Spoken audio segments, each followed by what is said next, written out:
All right, con. Right. Oh man, hold up. Okay, there we go. Yeah, first and foremost, I was at Salakia for this one. Usually, it's it's some kind of issue I have with my computer or the setup or StreamYard or Streamlabs or whatever. This one's me. I'll give y'all that. I was supposed to start at 5:30. It's 6:30. It is what it is, man. Lord's will be done. It's my fault completely, man. Salakia. But any further ado, I'm gonna say call Allah Yahweh Basham, Amashiach Yahweh Shai, and boy, boy, like so much stuff is going on. So much stuff is going on since I put this live stream out, like the announcement for this live stream. So much stuff has happened. Originally, I was just going to talk about the small hats being small hats and basically trying to make it seem like anybody who's left of center and who disagrees with MAGA or what they would call, like, I guess, supporting being pro-Israel, right? In the fullest sense, they're going to try to get these people arrested. I was just going to talk about that. But Ukraine had to just go ahead and just join the war. They just joined the war. And it has to be talked about, bro. Because not only is Ukraine joining the war, it said, bro, Ukraine, they got involved with Iraq. Yeah, I know. That's what I'm talking about. Like Syria, Iraq, the surrounding areas right around the river of Euphrates are getting into it, are joining the war. It's so much things that are happening. We got to talk about it. Must needs talk about it, right? Must needs talk about it. But let me get a little bit of housekeeping out of the way. Hit that like button. If you ain't hit that like button, I don't know what you're doing, right? Right? And Ariella, I'm going to talk about that in a second. Let me just get this off real quick, right? Hit that like button if you ain't hit that like button, man. Show that love towards your brother. It's free.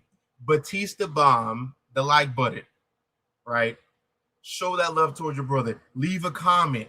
Like, because speaking of comments, I dropped a video today. Where is this at?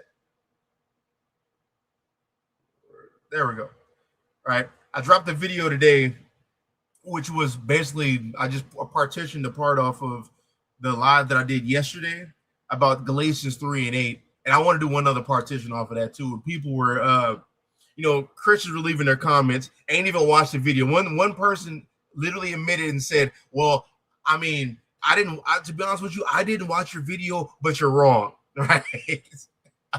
That blew my mind. I'm not gonna hold you. That right there blew. We're telling people they're wrong before even clicking the video and watching it for a second.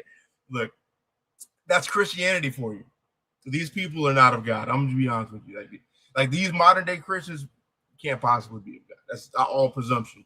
But that comment, I saw it. I chuckled at work, and I appreciate it. I appreciate the help in the algorithm. So leave a comment. Tell us you're wrong. It's fine. It is what it is. Leave your comments. How much you either support us or against us. We're coming from the pits of hell, right? Same thing Christians always say about Hebrew Israelites. Share the video, right? We talk about some good stuff today. And if it be upon your heart, if you want to support us, you can do super chat or super things depending on when you're watching this, whether it's live or in the future. Hype the video after the video is over with. That's free, right? Because like I said yesterday in the last two live streams, YouTube is only showing this to only initially 20% of my audience, right? So when you don't hit that hype button, it doesn't go out to the rest of the subscribers. That's how the YouTube algorithm is working. It's on some BS. It is what it is. We gonna rock and roll with it, right? And if you want to support us directly, Cash App, the Masada DTX. We also have a PayPal for people who don't use Cash App and who are outside of the United States. That's in the description box, right? Also, for exclusive content, you can join the membership tier. We have different videos and have access to the Rebellion study group that we have. And with that, right? And with all that said, we got a packed show today, right? I'm just gonna rehash some things. No, I want to touch one thing Ariella said. Like this, the UK is allowing the United States to use its bases, which makes the UK now a target. And just imagine if they get hit. You know what that means? That's an automatic trigger to World War III. The rest of the NATO and EU nations have to jump in and join the battle. That's at that point, it's inevitable. It's completely inevitable, right? With all this stuff can go back to normal. I mean, kind of, maybe to a degree. But if that happens, just know we about to be up out of here. And if you ain't right, you're getting left, right? You're getting left. You don't want to be left, bro. You don't want to be left. So let's just jump into this, right? Let's just jump into this. Let me show y'all. This is from Valenti. I watch some of his videos sometimes. I'm not too much of a fan of him in comparison to like either Secular Talk or Breaking Points or Redacted. But I clicked on this today and looked at some other content. I'm like, okay, we're gonna make the video off of this. This is some very good content, and this is some very good talking points that we can talk through and work through with the Bible, right? So let's just jump into this. Wonder how close is ours? Look, look, is it? Or I don't know if that's a woman or a man, right? I don't know, but look, we close. Like I like this at this point. What I'm saying now, we got to be close, bro. Yeah, see, Ariella seen it. Valenti went into there. We're gonna talk about it. We're gonna talk about it. Watch this. Yeah, so this is World War III. Like, dead ass on God, this is World War III. The Ukraine war and the Iran war are merging into one. They're merging into one. That's exactly how World War I started. It started with one conflict that branched off into different conflicts that all came back together to make one world war. That's the same thing that we're seeing right now with these two wars. We talked about it yesterday that, Ukraine bombed an Iranian ship because the Iranians are supplying Russia with their, attack drones.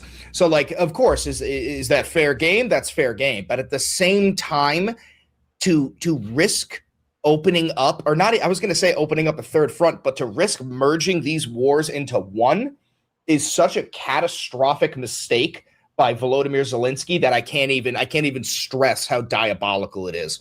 At the same time, Trump currently, right now, he's having, or actually, no, right now is at Lindsey Graham's funeral.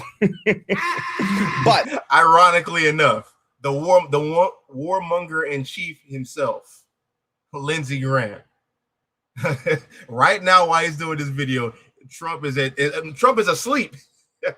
Trump is like, if y'all go check it out right now, Trump is asleep at that funeral. Trump is asleep at the funeral of one of the biggest warmongers America's ever seen, Lindsey Graham, who was actually on camera because this is sidebar.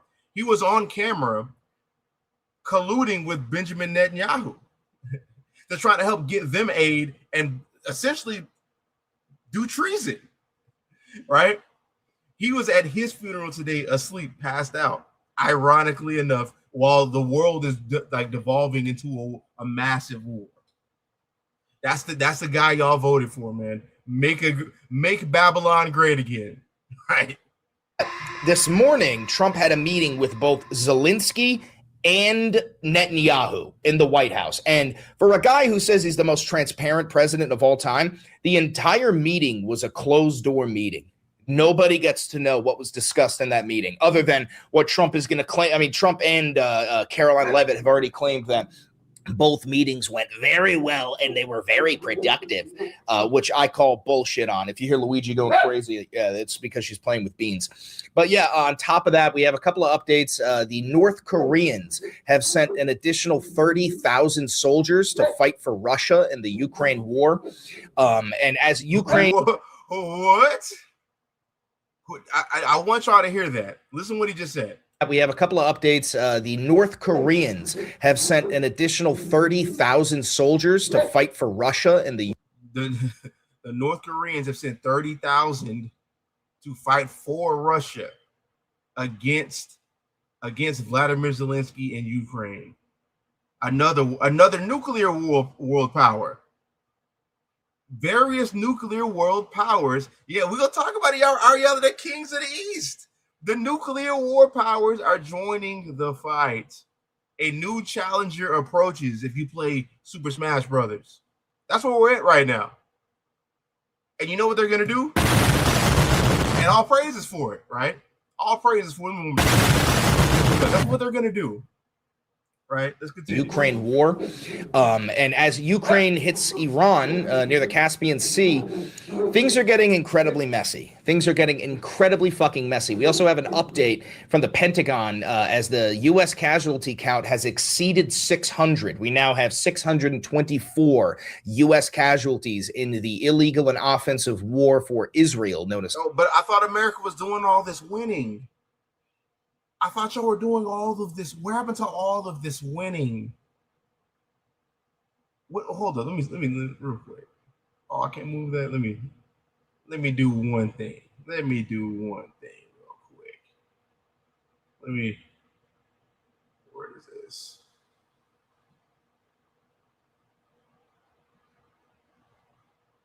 Let me do that. So let's put that 2. Put that right here. Nah, that puts me up. You know, whatever. We're going back to regular. There we go. Right. See, that's why I don't like StreamYard, because it's always something, right? But this right here, bro.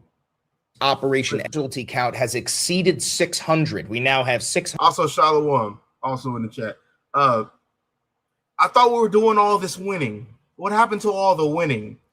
At first, it was only 18 people dead. You know, we didn't hear nothing else. Now it's 600 people, 600 wounded. I thought there was winning. I thought you'd want to win so much that you'd be tired of winning. You're gonna say, "Oh, I don't want to win so much," but you're gonna keep on winning. That's what you were doing. But now we're hearing more. Now you're finally getting found out. That skirt is getting lifted. That's where we at right now. The Bible talks about making Esau bare, right? And we know that's ultimately them going to just be them being destroyed and being laid waste and just all of that. But we're seeing like shadows of that right now. They talk a good game. They've got everybody bamboozled to thinking, oh, we can do whatever we want. America's built to fight a war in 1950s. That's it.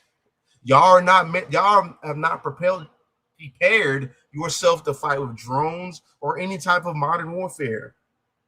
While the rest of the nations are playing Modern Warfare 4 from Activision, y'all are playing goddamn Black Ops Cold War or something like that. Right? That's what y'all are doing. That's the war that y'all are prepared for.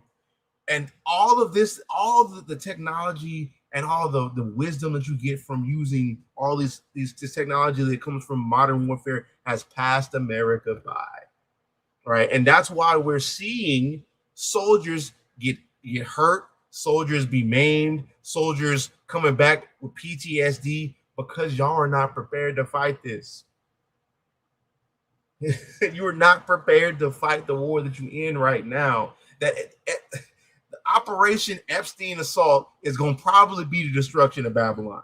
That's where we at right now, bro. It's probably Operation Epstein Fury is going to be. It could. I'm not saying going to be. Could be the destruction of Babylon the Great. And imagine coming back from that, losing arms and legs to fight for the Epstein class. Right. That's where we're at in 2026. 624 U.S. casualties in the illegal and offensive war for Israel, known as Operation Epstein's Fury. Granted, that's just the number that they'll allow us to, know, considering that number is definitely way fucking higher than what they're letting us know. So, yeah, we're going to talk about that real quick. If you're new here, hi, how are you? I'm Chris from YouTube ad. Satan Yahoo, who was live update. Incredibly long way, and it gives you access to every single one of my YouTube videos for $7, whatever you want to donate. It goes an incredibly long way, and it gives you access to every single one of my YouTube videos without the YouTube ads if you don't have YouTube Premium. All right, without further ado, we're just going to dive right into the shit. So the first thing I want to talk about is this. Also, I don't know why I haven't done it yet. Let's do this. I always forget. Usually somebody in the chat lets me know, you guys are slacking. You're supposed to let me know. You're supposed to let me know to use the fair use. Right? Y'all not loving your brother, bro. You're not loving your brother. You're supposed to let me know about the fair use, right? So fair use is for the purposes such as criticism, commenting, news reporting, teaching, scholarship, education, and research, all things we will employ in this live, right? Y'all can't just let me be out here slacking like that and slipping like that. You gotta love your brother, bro.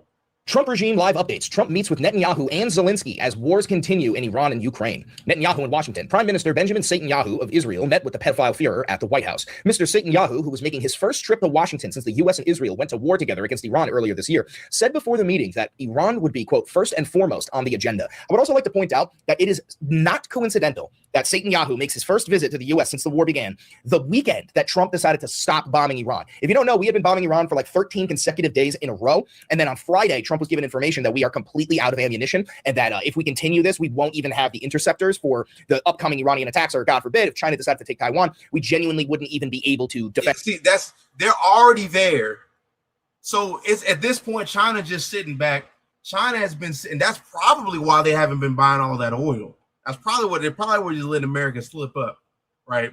Satan Yahoo is coming, bro. That dude is Satan, bro. I ain't gonna hold you, right? I don't care if they think that's what they call quote unquote anti-Semitic. That man is Satan. It's not because of who he is. It's not because of the color of his skin. It's because of his actions. Now that doesn't help either, but you know what I mean, right?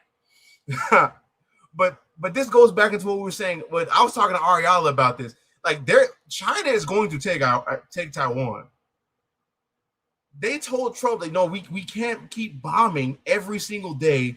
Well, they had, what was it, like 13 days? 13 days. We can't keep bombing because we will run out of interceptors and munitions, right? We will run out of all of that, and we won't be prepared for when China tries to go take Taiwan, which they said they were going to do very soon.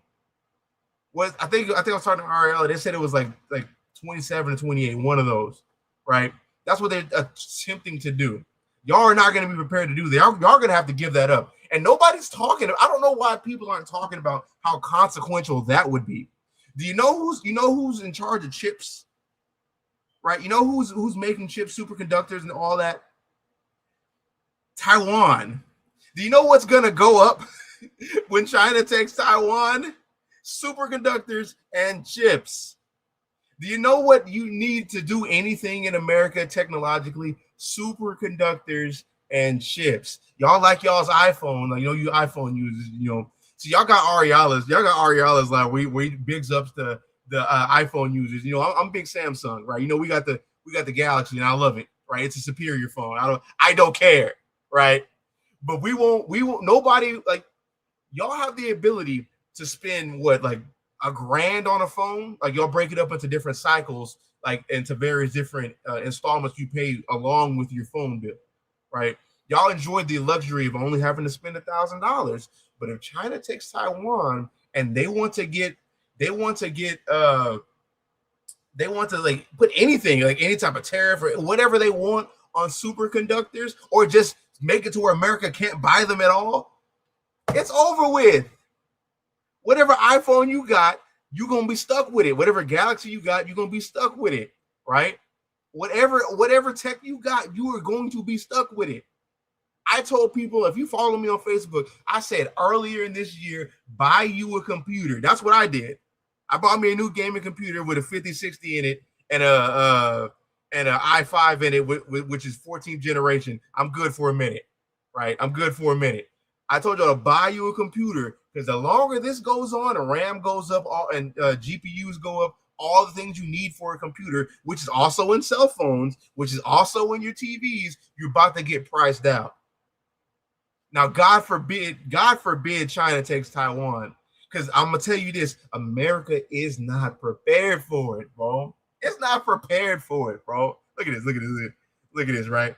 100%, bro. 100%. But they told Trump, you have to stop bombing because we don't have the munitions and interceptors to stop this.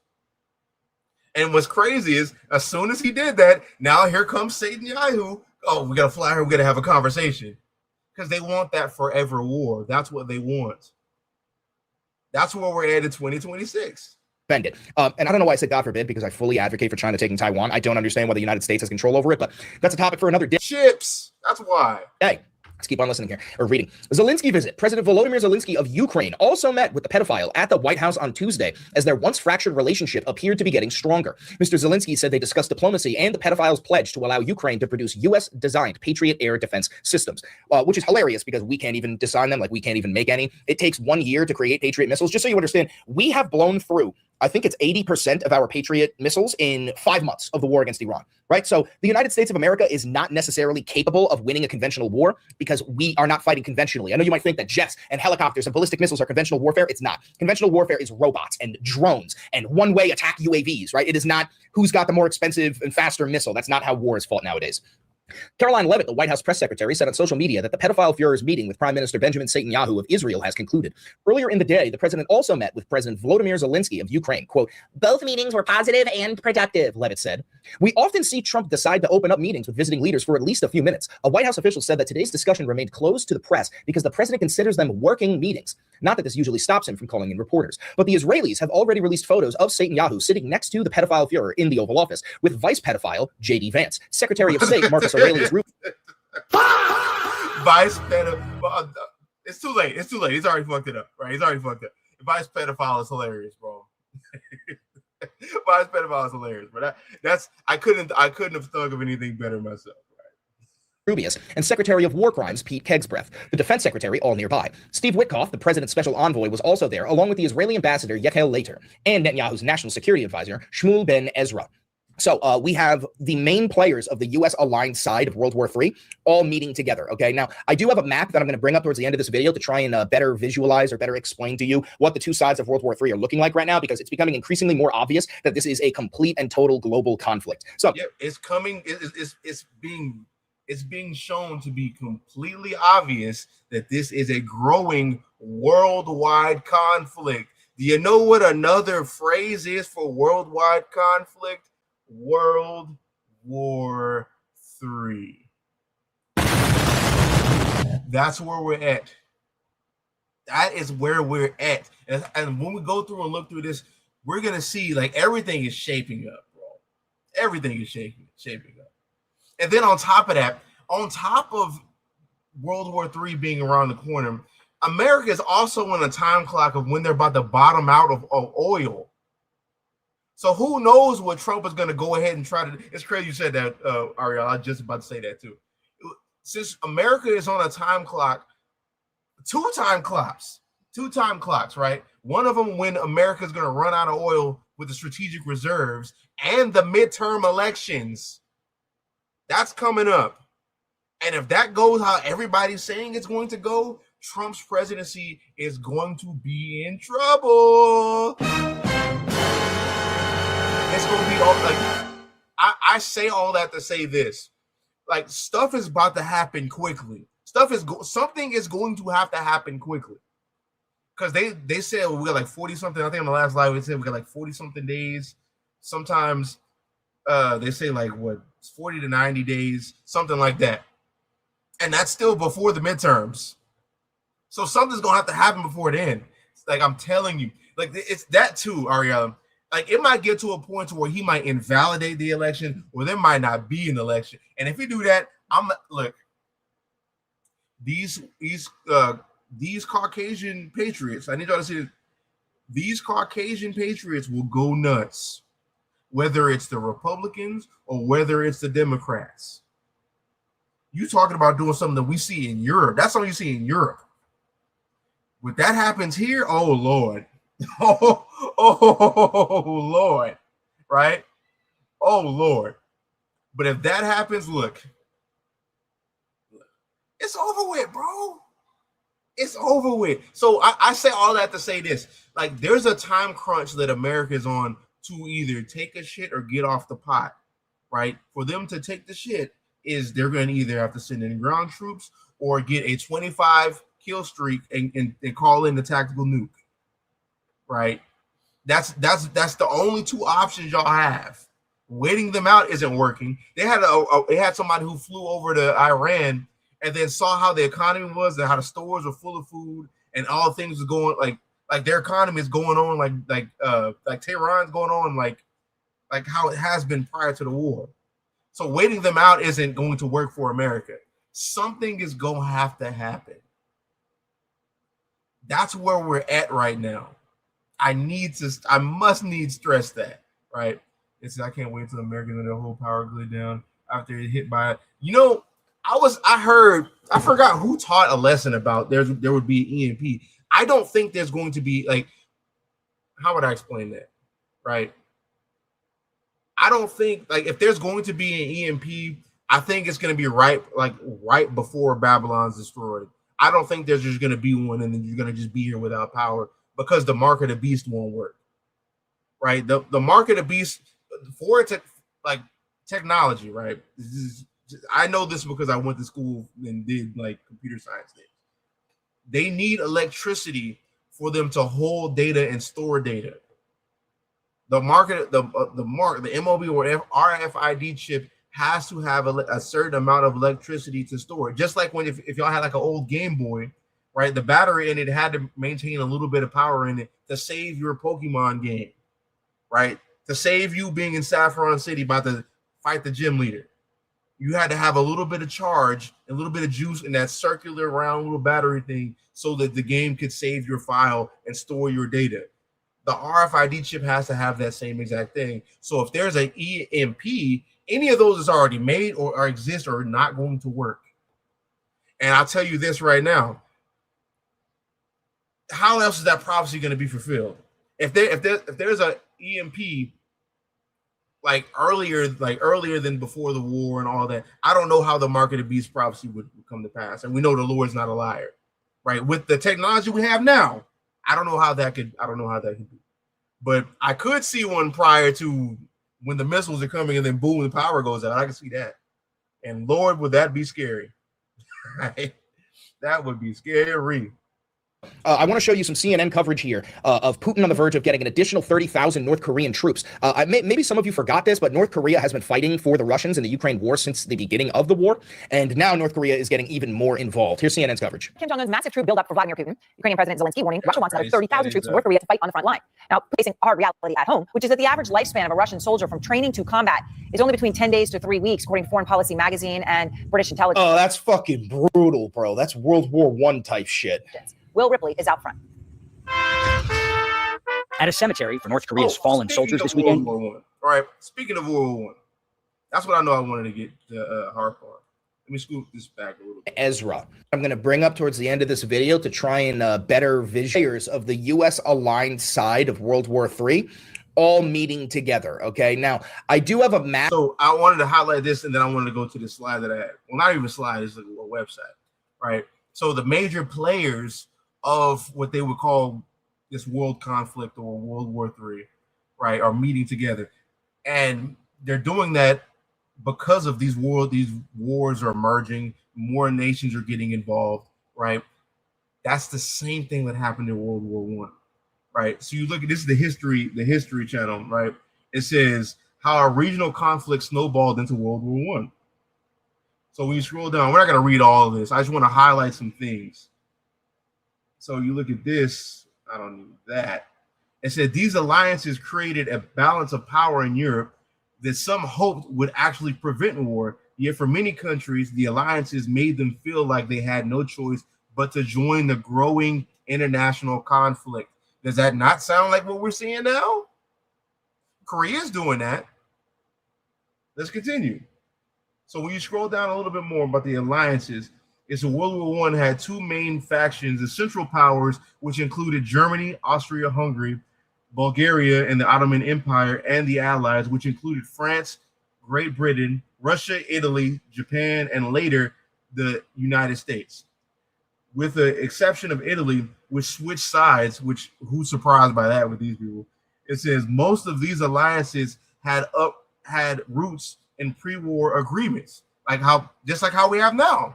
A lot of these nations have pre-war agreements. Us, like America, with NATO and EU.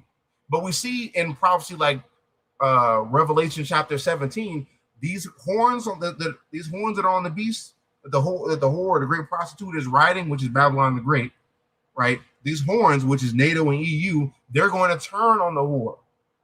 So now you're going to see people switching sides, which sounds exactly like this. That's prophetic. That has to happen. So we're going to see that. And Ariana brought this up last time we was on live. Part of that could be with Turkey, and Israel trying to invade Turkey. That could cause all of that, right? We gonna see. I mean, because we at this point, I think we might be the generation to see this. So let me see. A lot of animosity is back to the. Let me scoot down a little bit more. Yeah, how the alliances played out during the war. So no, that's not what I want. The declarations of war began. This is what I want to talk about, right? This is but on July 28th. Oh, that's crazy. That's today. But on July 28th, Austria-Hungary declared war on Serbia. Over the next week and a half, Germany declared war on Russia and France, right? Different wars coming together as one war, right? Britain declared war on Germany, and Austria-Hungary declared war on Russia. The justification that Britain gave for entering the war didn't even have to do with its triple entente. I've never heard. I think that's agreement. What is that? What's that word? Yep, agreement. Figures. Right. With France and Russia, it had to do with the much older Treaty of London, also called the First Treaty of London. In 1839, that mandated Belgium should always be a neutral state. But when Britain entered the war, it argued that Germany had violated its treaty by invading Belgium, by doing their own exploits, right? That caused another war. You now violated this treaty, so now we're going to war. So various different wars coming together to snowball into this one great war. That's how World War I happened. That's where we at now. You see what Vladimir Zelensky. Well, look, we're gonna continue. Let me see. Let's read a little bit more. This is over the next 4 years. Many other nations entered the war. Japan joined the Allies at the end of August 1914. That's a long time. This is in November. The Ottoman Empire joined the Central Powers. The next year, Italy joined the war to fight against Germany and Austria and Hungary, with whom it had previously formed an alliance. In 1917, the United States joined the Allies, right? So that's also a shadow of what we see with the horns in Revelation chapter 17. People switching sides, people turning coats. That's what the Lord says is going to happen, so it will happen. So let's continue with this video, right? App that I'm going to bring up towards the end of this video to try and better visualize or better explain to you what the two sides of World War III are looking like right now, because it's becoming increasingly more obvious that this is a complete and total global conflict. So I want to show you some CNN coverage here of Putin on the verge of getting an additional 30,000 North Korean troops. Maybe some of you forgot this, but North Korea has been fighting for the Russians in the Ukraine war since the beginning of the war. And now North Korea is getting even more involved. Here's CNN's coverage. Kim Jong-un's massive troop buildup for Vladimir Putin. Ukrainian President Zelensky warning Russia wants another 30,000 troops from North Korea to fight on the front line. Now, facing a hard reality at home, which is that the average lifespan of a Russian soldier from training to combat is only between 10 days to 3 weeks, according to Foreign Policy magazine and British intelligence. Oh, that's fucking brutal, bro. That's World War I type shit. Will Ripley is out front. Between 10 days to 3 weeks, according to Foreign Policy magazine. So from training, they have 10 days to 3 weeks before they die. That's the average soldier lifespan in this war. That's nuts. Just imagine if America starts seeing that type of turnover, and you're gonna see that with that ground invasion too. Look, we might see some shit here, bro. And British intelligence. Oh, that's fucking brutal, bro. That's World War I type shit. Will Ripley is out front. At a cemetery for North Korea's fallen soldiers this weekend, Kim Jong-un, his wife, and daughter walked past the graves of Korean War dead. Now, Ukraine says Kim could send 30,000 more North Korean troops into another war. For Russian President Vladimir Putin, Kim sent more than 100 soldiers to march in Moscow's Victory Day parade in May. South Korea and Western militaries estimate more than 10,000 North Korean troops helped Russian forces recapture the Kursk region. And soon, Putin may be getting something even bigger from his partner in Pyongyang, says Ukraine's President Vladimir Zelensky, set to meet President Trump tomorrow in the Oval Office, a White House official says. Could you imagine being Ukrainian and just hearing, like, around the corner, Hamsamniga! oh, like, dude, I would freak the fuck out. Russia wants to bring in another 30,000 North Korean troops, Zelensky says, adding Ukraine's military has solid reports. Preparations are underway to receive them. He says they're headed to southwestern Russia, about 150 miles from. And Ariel, I think you see, I saw what made me think about what I'm about to say is seeing that picture of Vladimir Zelensky. So he suspended the elections in Ukraine because of war.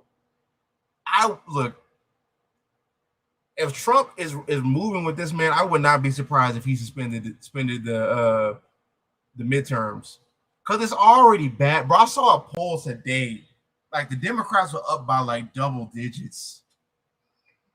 Like we've had some midterms that's been really, really bad for the president that's sitting in office, usually a lame duck. It's usually bad, but it ain't been this bad. That man might suspend the elections. Might suspend the elections and do this draft. I would not be surprised. From Ukraine's border. Zelensky says Kim may also be sending several ballistic missile launchers. North Korean missiles are a lethal part of Putin's war machine. Ukraine says they're growing more accurate with every strike. Russia is helping North Korea learn how to wage war, improve its weapons, and gain real combat experience, Zelensky says. Kim built a new war memorial in Pyongyang with thousands of graves and space. Dude, I love how they make them cry. I don't know if you know this, but like when the camera is on you in North Korea as one of these soldiers, like whether it be for a dead North Korean dictator or for dead North Korean soldiers, you have to fucking sob, bro. For many more. Ukraine's military estimates more than 6,000 North Koreans have already been injured or killed fighting for Russia, part of Putin and Kim's deepening anti-West, anti-U.S. alliance. A drastically different outcome than the vision of Kim's grandfather, North Korea's founder Kim Il-sung, who once hosted former U.S. President Jimmy Carter. And I recall Kim Il-sung saying to me, we want to have good relations with the United States. That's all gone now. Former CNN Beijing bureau chief Mike Chinoy made 17 reporting trips to North Korea. He says after Trump's diplomacy collapsed, Kim made a hard pivot to Russia and never looked back. And I don't. Yeah, art of the deal, right? Art of the deal. Trump goes over to North Korea. He said, nah, I'm not getting with this. I'm going with Russia, man. They're already right here. They ain't on this BS. This dude's over here fighting a war for Epstein. We're about to go over here. That's what he crosses the 38th parallel. He shakes Kim Jong-un's hand. You know what be killing me too? Bro, I don't know about y'all. I watch the news. Anybody can ask my wife. I watch the news religiously every single day. When I'm at work, when I'm at home, when I'm playing Expedition 33 on my PC, I listen to the news. Right? I'm in the know. I know what's going on. Have y'all just had a conversation with y'all's coworkers? These people have no idea what's happening. Like when you read about it, the days that when the kingdom of heaven comes, like, you know, when it's the day of the Lord, the day for us to be redeemed, right? Christ talked about it's going to be like the days of Noah. People are going to be eating and drinking, right? Marrying and doing various different revelings, right? Until it was time to go into the ark. That is what I see with these people. There's no attempt to build their ark mentally or spiritually whatsoever. These people are just go to work every day and be NPCs. Like my parents asked me, "Why you not get you a house? Why you not get you a house? You could get you a house for 2% or 3% down." I said, 2% of what? 2% of 8%? 2% of 12%? No, look, it's so over, and the fact that people don't understand that it's over blows my mind, right? Just every time I have the conversation. In North Korea, I think the first U.S. president to ever step foot in North Korea since the war, and immediately diplomacy collapses and they start like sending the Russians weaponry and shit. Friendly reminder that Trump also had like a failed assassination attempt of Kim Jong-un. This was very loosely reported, where it was like a group of Navy SEALs were discovered by a North Korean fisherman. And the Navy SEALs executed all of them. And then when they realized their cover had been blown, they fucking dipped it out of there. That really happened during Trump's second term. I don't think he's interested anymore in having that kind of relationship, because I don't think he trusts the United States. Instead, Ukraine says Kim is betting big on Moscow, a bet that could soon mean another 30,000 North Korean troops fighting for Russia. And tonight, despite thousands of North Korean troops fighting for Russia, only 2 2 are known to have been captured alive, Aaron. Ukrainian officials say that's because North Korean soldiers are under orders to avoid capture at all costs. Kim Jong-un has even praised what state media called soldiers who self-blasted with grenades rather than Jesus Christ, bro. surrender. Ukrainian forces say some North Korean soldiers have even shouted Kim's name before pulling the pin on those grenades, Aaron. Dude, the North Koreans are acting like the Imperial Japanese Army did in World War II, death before dishonor type shit. Wow. Yeah. Will Ripley, thank you very much. Joining me now is Evelyn Farkas, former Deputy Assistant Secretary of Defense for Russia, Ukraine, and Eurasia, currently Executive Director at the McCain Institute. Evelyn, good to have you back. Thank you, Jim. Likewise, it's great to be back. So first, the experience of North Korean soldiers on the Ukrainian front lines has not been good, based on CNN and others reporting that the casualty rate has been enormously high, much as it has been for Russian forces there. I don't think anybody's experience in the Ukraine war has been good. This strategically significant for North Korea if they were to send 30,000 troops? Do you see that changing the dynamic on the front line? Yeah, I mean, I just want to first add to what Mike Chinoy said, because I went to North Korea, including to Yongbyon, the nuclear facility, in 2008, when President George W. Bush was trying. Also, real quick, I want to point out the fact that North Korea is a perfect example of why the Hasanabe nuclear doctrine matters so much. We have not fucked with North Korea ever since they got a nuclear weapon. We don't fuck with China. We don't fuck with Russia. The nations that have nuclear weapons, we do not have the balls to fuck with, which is why I openly support Iran getting a nuclear weapon, either developing it or having one sold to them by the Russians or the Chinese. The only possible way for Iran to get the access of Epstein, the United States and Israel to withdraw, is if they hold up that fucking nuke and say, look what I got. Look what I got. And that's why Israel doesn't want them to have that.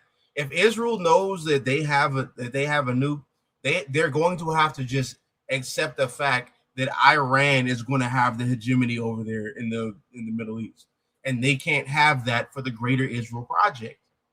It's impossible for them to have that if Iran has the hegemony. That's why America's fighting this war for the Epstein class and for Israel, which is still technically the Epstein class, but.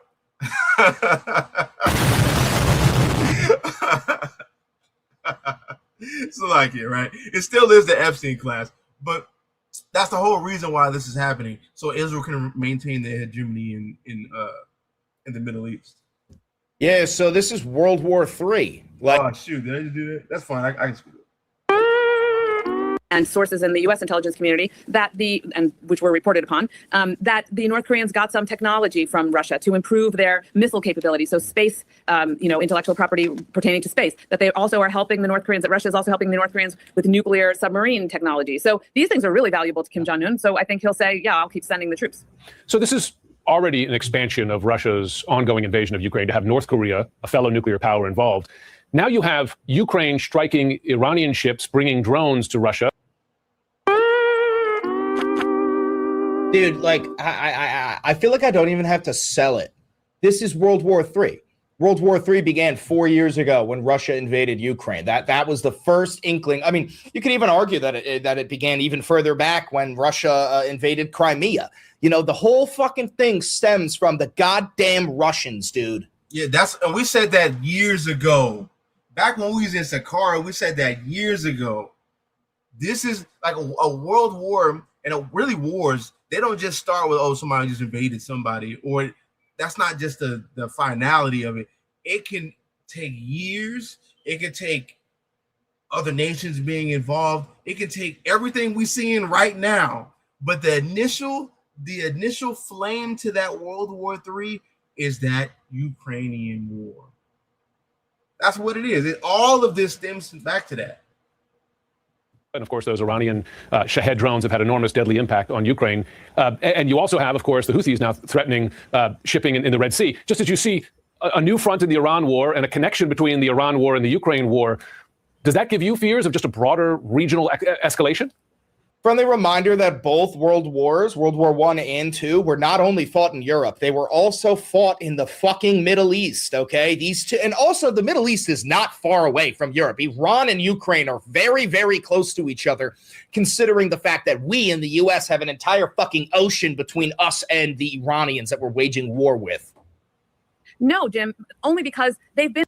So I want to highlight something too. All right, like this is something that, I mean, if you don't know the Bible that well, you're not going to know what Ariel is meaning by unwalled villages.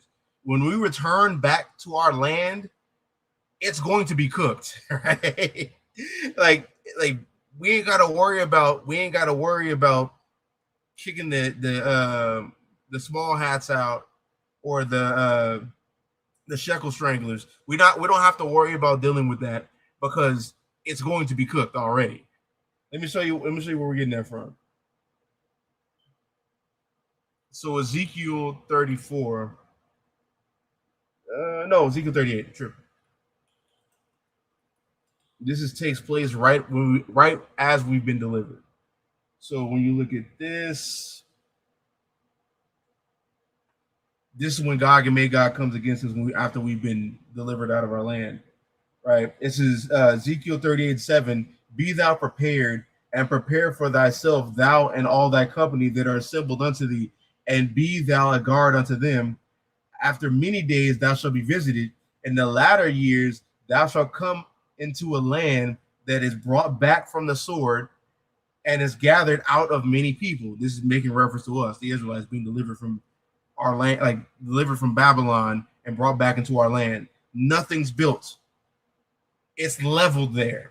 So that's coming for these people's, the shekel shackers, the small hats. That's going to be in their future according to the Bible. Right? I don't know why they're rushing to make this happen.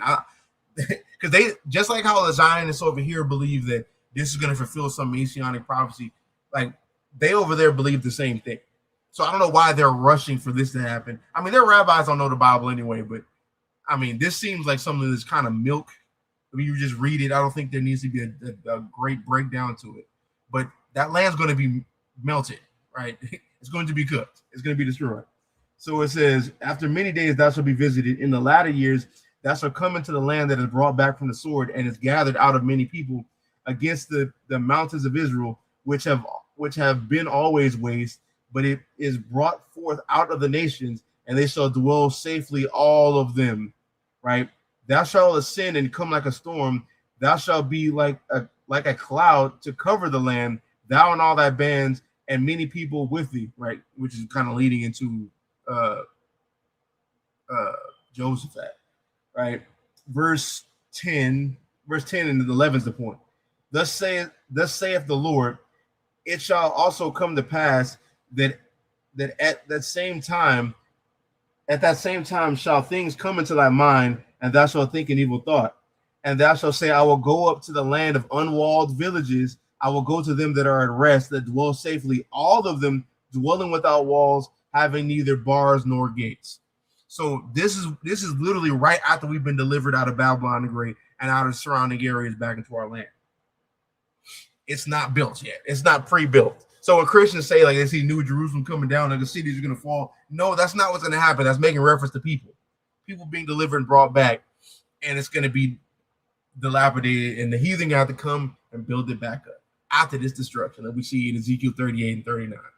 Right. So that's what Ariel is talking about, and that's what I be meaning when we talk about the unwalled villages are loaded, because they're making this happen by continuing in this war.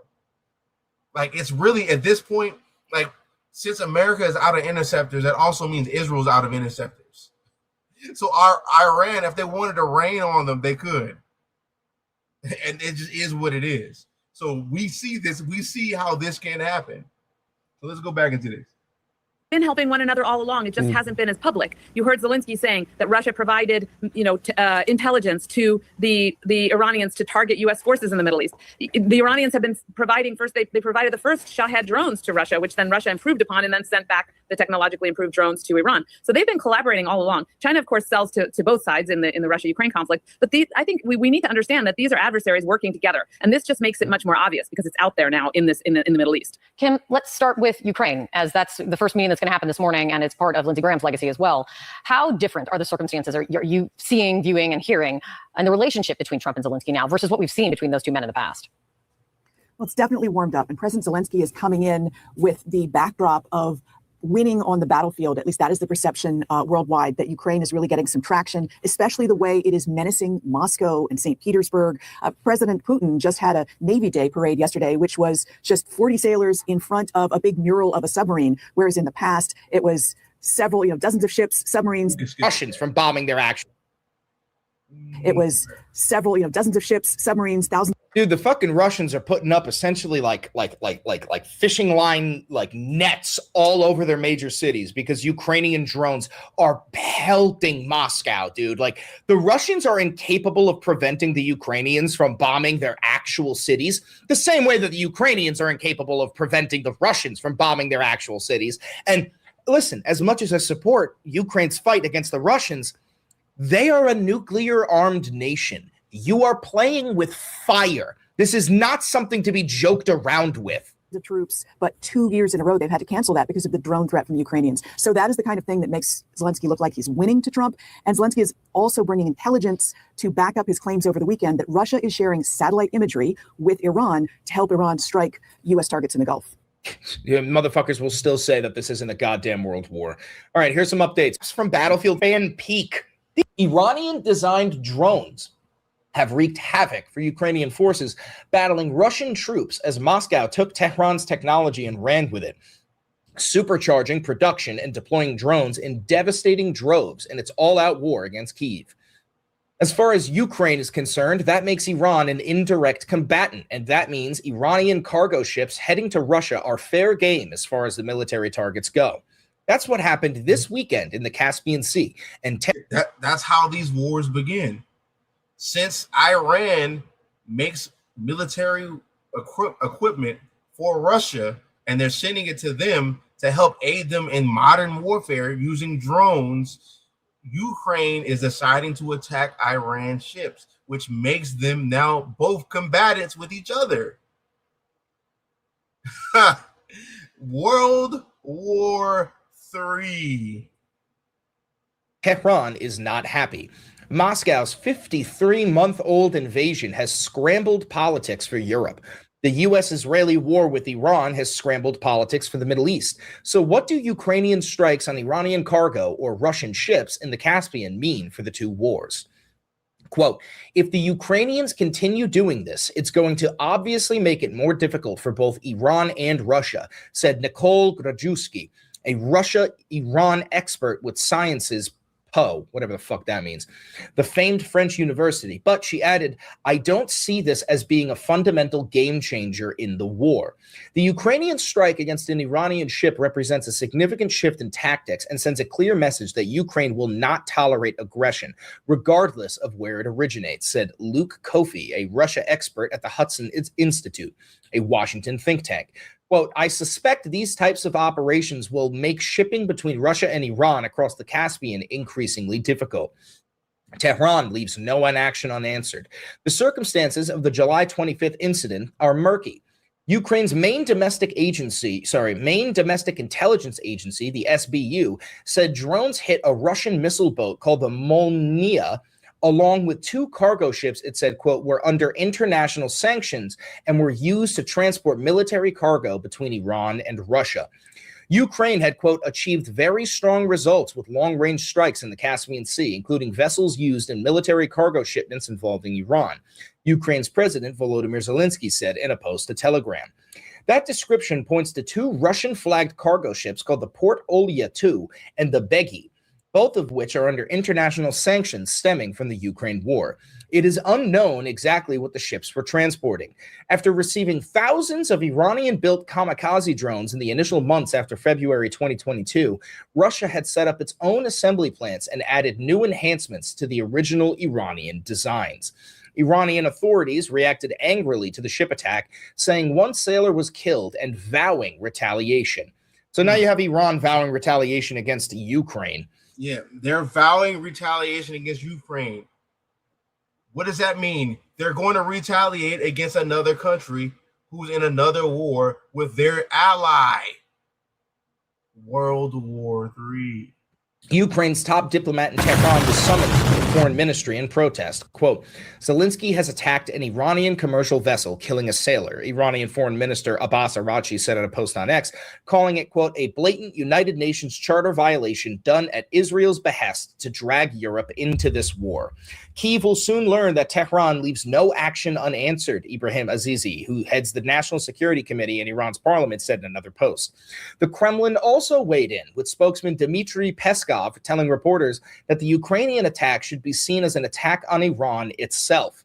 Angry rhetoric aside, it's unclear to what extent Iran would be able to retaliate. Quote, Tehran is clearly angry, but it has very limited ability to project military power against Ukraine, said Syed Gulkar, an expert on Iran's military who was a professor at the University of Tennessee in Chattanooga.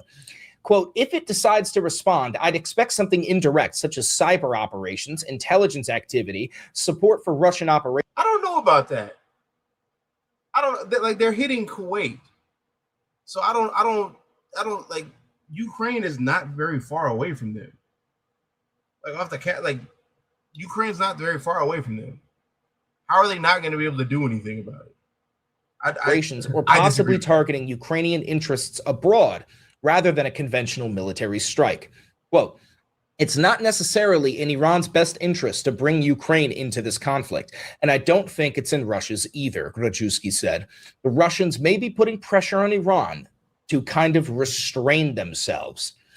God almighty, this shit is getting so fucking out of hand. Meanwhile, on the domestic front, the Pentagon is slowly starting to release the real number of U.S. casualties, which is exactly what I fucking told you would happen a couple months back. I said, I guarantee you the U.S. has taken hundreds of casualties and they're going to do a slow drip release of that number rather than just shocking the entire U.S. population all at once, going like, hey, in the first week, we lost 500 troops. Instead, they're doing this slow drip. So now we're finding out 5 months into the war that the U.S. casualty numbers have peaked 600.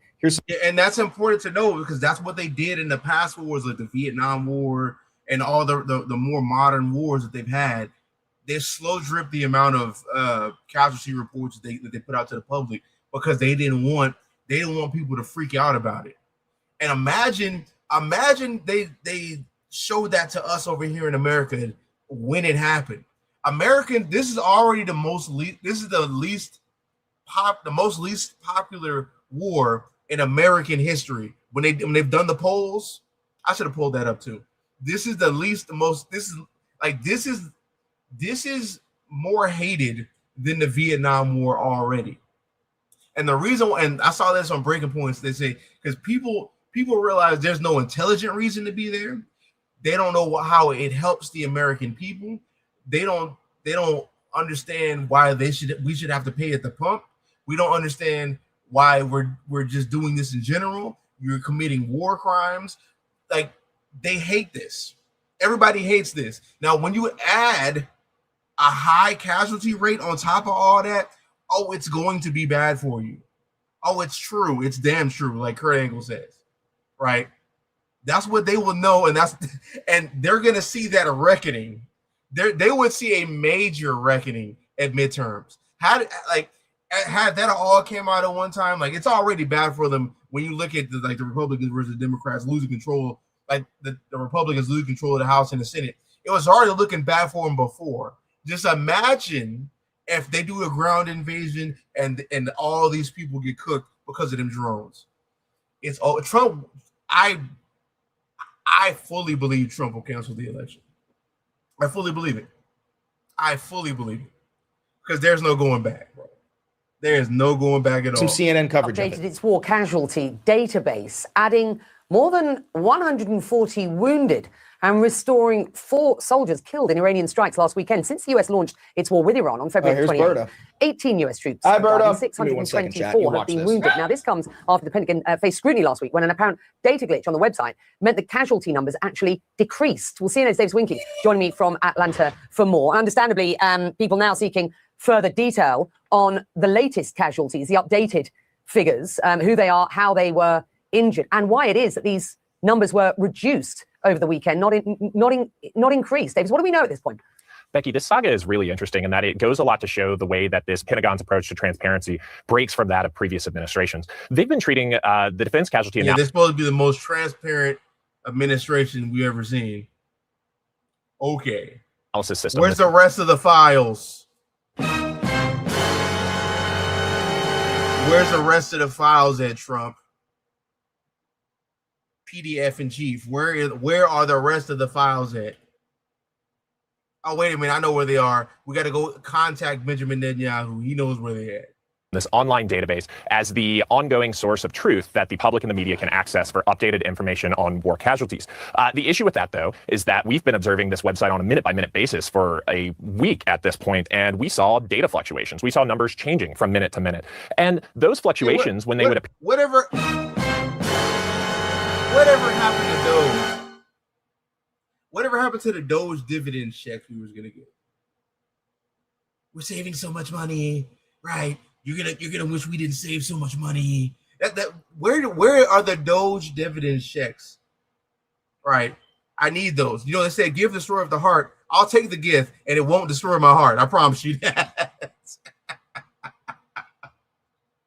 Oh man, I will take the gift and I promise you it will not destroy my heart. But you promised those. Where are they at? I do not see. I checked my bank account. It still says struggling right now. Right, as it's right now struggling. Yeah, but where is that? Oh, matter of fact, I'm glad you brought that up, Ariella. Have y'all heard about that explosive diarrhea virus that's going around? What if I told y'all Doge was the reason why we have that? America used to release a certain type of fly to eat that type of virus off of vegetation and where it grew at.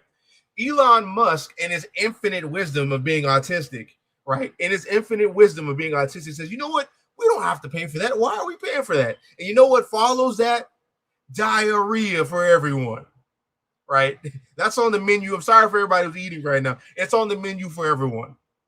That's why, like, when I go to Taco Bell, I tell them, hold the lettuce. Hold the lettuce, right? I don't want no hold the lettuce. I'm not getting coleslaw. I'm a person who eats coleslaw. I like coleslaw. I like cabbage, right? I'm saying no, none of that. No, I'm good. I'm 135% straight on that. But the reason why we have that is because of Doge. That's what they've done, right? That's what Doge has done for you.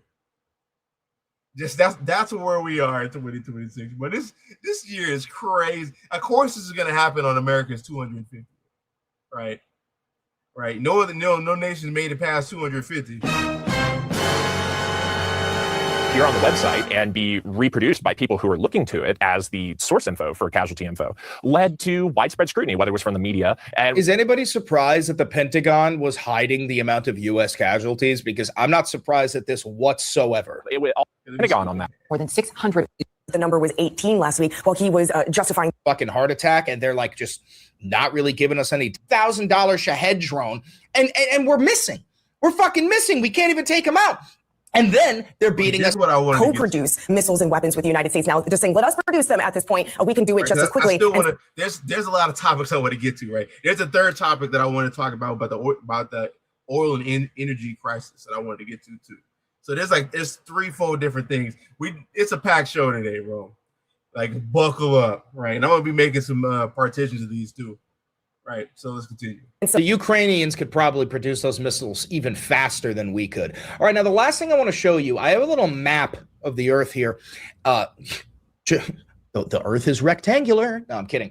But what I wanted to do was just try and draw lines so that people can understand how this is absolutely a world war. So with the red here, I'm going to use a... So yeah, what he's going to do is he has a political map right here, and he's going to show how this is shaping up into a world war. He's going to draw the lines, like he's going to color code the people who's aligned, right? I think red is going to be like the United States and Israel and all that. I think black is going to be I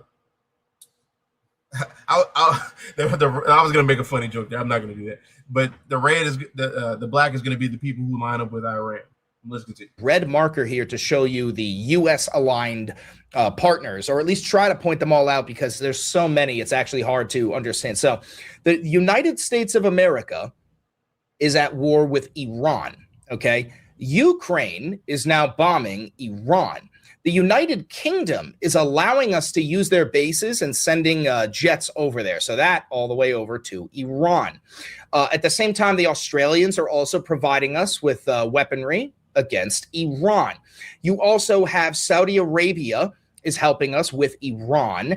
You also have the Gulf coastal nations who are like right over here. We'll go with like Oman and whatnot, bombing Iran. And I guarantee you there's more. Now we're going to swap the color over to black so we can talk about the Russia aligned, the Iranian aligned. So Russia is helping out Iran, giving them intelligence. The Iranians are also helping out Russia. China is helping out Iran. China is also helping out the Russians. North Korea is helping out the Russians. What else? You have the Houthis in Yemen. They are helping out Iran. You have, how could I forget Israel? Let me swap this back to red. You also have Israel here is bombing Iran. Then you have, let me swap this back to black. You have the Yemen Houthis over in Lebanon. You have Hezbollah is helping bomb Israel. You also have Hamas in Palestine, which would be over here. You also have Syria involved. You also have Iraq involved. So pretty much the entire fucking world. Syria and Iraq involved. That's important to know for what I'm about to show y'all next, right? Canada is also helping us out. But pretty much the entire fucking world is in the middle of a conflict all around Iran, all around this fucking place. And you still have motherfuckers who refuse to call this a fucking world war. This is a powder keg, bro. So all of them are convening here in this area. Do you know what happens to be there in that area? Let me do this. Right? The Euphrates River. That is important to know, right? You know, you got the Caspian Sea over here. But this area is where all of this is being centralized at. The Euphrates River. Anybody who's been paying attention to prophecy and have read the Bible and who's astute should know why that is monumental. Why all these powers are circling around this area. It's because of this. Revelation chapter 16, verse 12, right? It says, and the sixth angel poured out his vial upon the great river Euphrates, and the water thereof dried up, that the way of the kings of the east might be prepared. And it's been like, all right, I see, beat me to it in the spirit, right? Beat me up to it. It's been drying up for years. Now, when we see in the midst of it being drying up for years, we see a worldwide conflict in this area with people taking sides. The Western powers are all over, you know, you got America, NATO, EU, Israel, right? Everybody aligned with the West on this side. And then you have everybody over here being the kings of the East. They're being prepared for what? War with the people of the West. That's what they're being prepared for. Look at this. I'm going to start at verse 14. For they are the spirits of devils working miracles, which go forth unto the kings of the earth and the whole world to gather them to the battle of the great day of God Almighty. Armageddon, World War III. We see things shaping up to where this could be. 2nd Ezra 9 talks about we have to pay attention to the signs that are coming. And in those signs, we see part of the signs being fulfilled. We know that it is the time where the Most High will come and visit the earth which he created. How is he going to do that through his son? Right? But this is one of those signs. There's going to be a great world war, Armageddon, and it's going to be centralized here in the same location. In this same location where people are already taking sides at. That's where we are. And that's important to know for us specifically in Babylon, because when we keep reading, it says, and gathered them together into one place called in the Hebrew tongue, Armageddon. It says, and the 7th angel poured out his vial into the air, and there came a great voice out of the temple of heaven from the throne saying, it is done. See what's done. And there were voices and thunders and lightnings, and there was a great earthquake, such as was not since men were upon the earth, so mighty an earthquake and so great. What is this? This is the war commencing. This is it in full. This is full scale World War III commencing. And this is John the Revelator. John the Revelator seeing this and trying to but write this down the best he can with what he's seeing. He don't know what a missile is. He doesn't know what a nuke is. He doesn't know what a Moab is, but he's describing it the best he possibly can. That's what he's seeing right here. The earthquakes are those hitting various different places, which would also mess with the tectonic plates that would cause earthquakes in other places and tsunamis and volcanoes to erupt. Look at this, which can cause a nuclear winter because they could shut off the sun from us being able to see it, which will go right along with prophecy about how the sun will be darkened. But I digress in that. It says, and the great city was divided into three parts, and the cities of the nations fell, World War III, and great Babylon came into remembrance before God to give unto her the cup of the wine of the fierceness of his wrath. So during this Armageddon, in the middle of it, Babylon's getting cooked. Babylon itself is getting cooked. Babylon falls, right? So I highlight all of this to let y'all know that if there's supposed to be a war at this general location where people are already making and taking positions and making allies and alliances to go to war in this specific location, we could almost be here.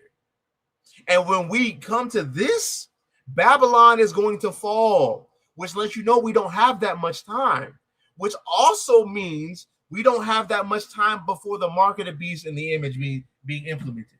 Because before Babylon falls, the mark of the beast, Revelation 13, right? Since I believe Isaiah 55 talks about the word of the Lord doesn't go out void. So if he makes a prophecy, it's going to happen. So if we see this war on the horizon, we see that we're already reading in Revelation chapter 16. In the midst of that, Babylon falls. Let you know you don't have that very much time. That means these prophecies have to be coming very soon. Which means when you read this about verse 14, it says, and deceiveth, Revelation 13:14, and deceiveth them that dwell on the earth by the means of those miracles which he had power to do in the sight of the beast, saying to them that dwell on the earth that they should make an image of to the beast, which had the wound by a sword and did live. And he gave power, and he had power to give life unto the image of the beast, that the image of the beast should both speak and cause that as many as would not worship the image of the beast should be killed. So this has to happen. So if Babylon's destruction is looming over the horizon, that means this is also looming over the horizon. And what is that image? Anybody left of center. If you were left of what MAGA, like MAGA, like Republicans and MAGA, they have their whole ideology of what they think MAGA is. They just want to just make America good for the white man. That if you were left of that and you don't agree with that, that is the image of the beast. If you are not down for his death cult and what they believe in, because it's not even just a Trump or MAGA thing. That MAGA has existed before Trump has even decided to run. That whole ideology of what white supremacy, things good for the white man, white Christianity, these people, these small hats and shekel shackers over here are the true Jews. If you are not down with that, it's going to come a time to where you are going to get put to death. That's what it is. And it's going to be, people are going to be threatened by that. That's when we go see who's really about this truth, to be honest. It says in verse 16, and he causeth all, both small and great, rich and poor, free and bond, to receive a mark in their right hand or in their foreheads, which is crazy because, like, you know, at the same time as this war is going on, this war itself, as like what's going on in America, this war is triggering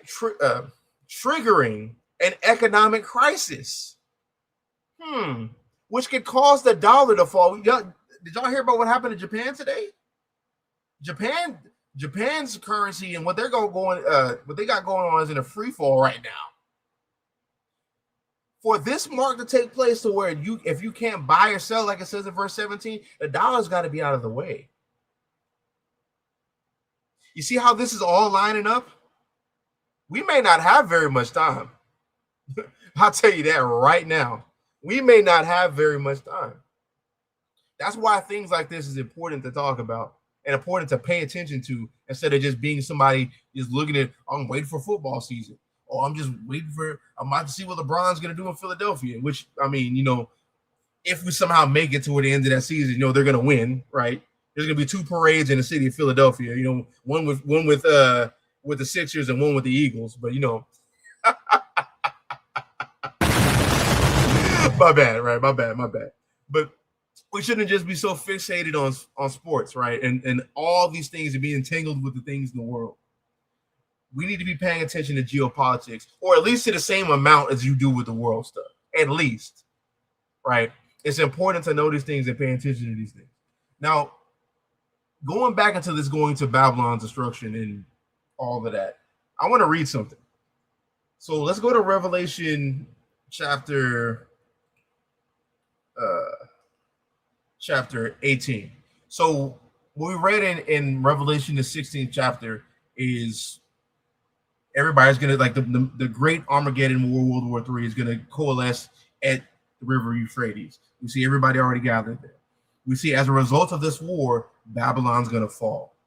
So let's read about this fall and see what's gonna happen. So Revelation 18:1, after these things, I saw another angel come down from heaven, having great power, and the earth was lightened with his glory. And he cried mightily with a strong voice, saying, Babylon the great is fallen, and has become the habitation of devils, and the hold of every foul spirit, and the cage of every unclean and hateful bird. For all nations have drunk of the wine of the wrath of her fornication, and the kings of the earth have committed fornication with her, and the merchants of the earth are waxed rich through the abundance of her delicacies. Right? Trade. Verse 14. Verse 4. And I heard another voice from heaven saying, Come out of her, my people, that ye be not partakers of her sins, and that ye receive not of her plagues. I say this all the time. This is Israel being called up out of America. The believing elect being called up out of America. How do we know that?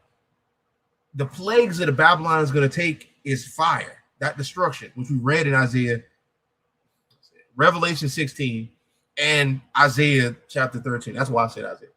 But that's what her plagues are. So you're going to be saved from these plagues. So come out of her, my people. What that's going to look like is this. Let me see. Right here. All right. So, and this kind of cuts the whole Gentiles are going to be saved from Babylon aspect. This and what we pulled earlier. So Matthew 24 and 29, immediately after the tribulation of those days, shall the sun be darkened. That's what I was talking about earlier. The sun will be darkened, and the moon shall not give her light, and the stars shall fall from heaven, and the powers of the heaven shall be shaken. And then shall appear the sign of the Son of Man in heaven, and then shall all the tribes of the earth mourn, and they shall see the Son of Man coming in the clouds of heaven with power and great glory, and he shall send his angels with a great sound of a trumpet, and they shall gather together his elect, Is a his elect, right? I'm doing a lot, right? But gather together his elect. The elect is the chosen, his chosen of his chosen, right? Who are the chosen? Israel. From the four winds, from one end of heaven to the other. So the elect are being saved. This is them being called out of Babylon, them coming up hither. That is this. Now look at this. Let's go back to this Revelation 18. So Revelation 18:4 is saying, and I heard another voice from heaven saying, come out of her, my people. Now, how do we know this is the Israelites? Because number one, in Matthew chapter 24, it says he's bringing the elect out of here. Right? And it says my people. In Zechariah 2, where people go to say, oh, the Gentiles are going to be saved right around the Israelites. They're gonna join Israelites and be the Lord's people. Well, in Zechariah 7 and through 9, it talks about how Israel's now saved from Babylon. Then the other nations join to be the Lord's people, which really takes place later after the wars. Because I mean, that what kind of sense does that make, right? When it takes place after the wars, then they become the Lord's people by accepting our ways and being servants, right? That's when they become the Lord's people. So all the way up until this point, on this side of salvation, the Lord's people has always been Israel. These are the people who are going to be delivered and called up out of this place. And then, verse 5, for her sins reached unto heaven. That's why in Revelation, the 16th chapter, it says Babylon. Let me see before I misquote that. Where is that? This right here. Revelation 16. Yeah, it says, and the great city was divided into three parts, and the great city was divided into three parts, and the cities of the nations fell, and great Babylon came into remembrance before God. That's what we're reading right here in Revelation chapter 18, verse 5. For her sins are reached unto heaven, and God remembered her iniquities. Reward her even as she rewarded you, and double unto her double according to her works, and the cup which she hath filled to her double. Right? So, and jumping down to verse 8, just so we can get to the point. It says, therefore shall her plagues come in one day, death and mourning and famine, and she shall be utterly burnt with fire, for strong is the Lord God who judges her. That's the end right here, right? With the fall of Babylon. That's this. Now this continues. Revelation 19. And after these things, I heard a great voice of much people in heaven saying, Hallelujah, right? And you know when people say, what is that? What is that? Freaking, what's that? What is that? When OT only, this is a quick side quest that'll help all of y'all out, right? When OT only say, where is the Lord's name at in the New Testament? Like, where is it literally said? When you see right here, Hallelujah.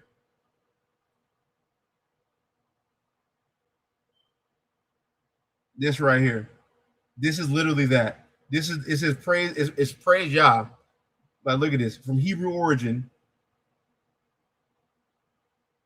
it's got the shorthand version of Jehovah, right? Or Yahweh, or Yahweh, whatever you want to call it, right? Then you have halal, which is going into the praise, to shine, praise or to shine. This is where you see that name in the New Testament. So just a little side quest. What is it? Here, Oz, let me, you need a link? Let me see.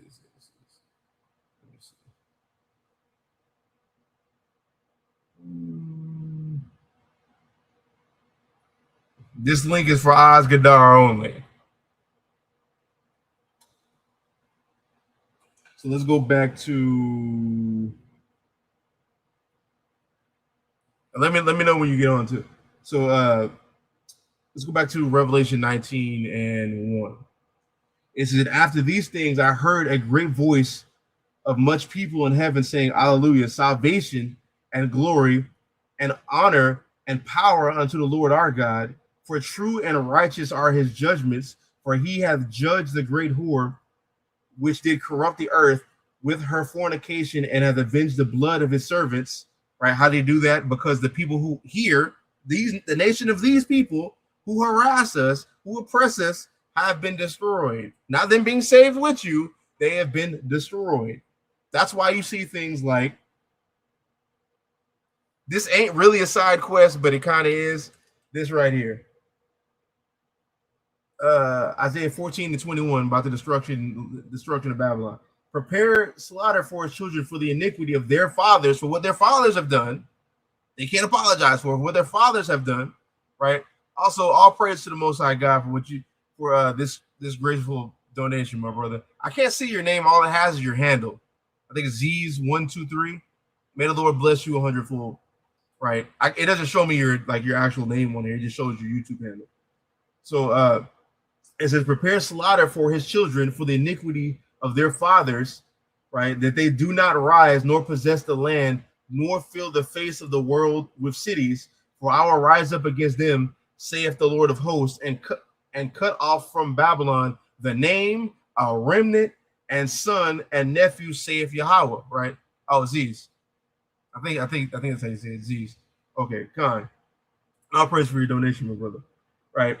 So it says we'll cut off from Babylon the name, the remnant, the son, and the nephew. All of these people, the people of this nation, they're cooked for what their forefathers have done.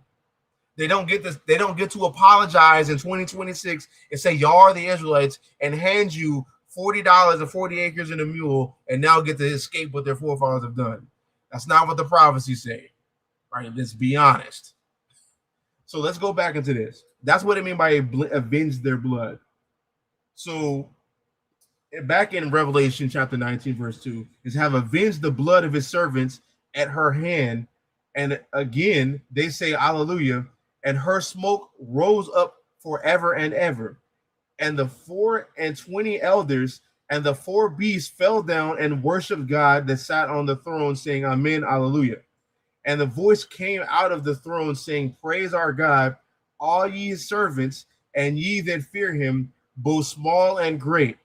And I heard, as it were, the voice of a great multitude, as a voice of many waters, and as the voice of mighty thundering, saying, Hallelujah, the Lord God omnipotent reigneth.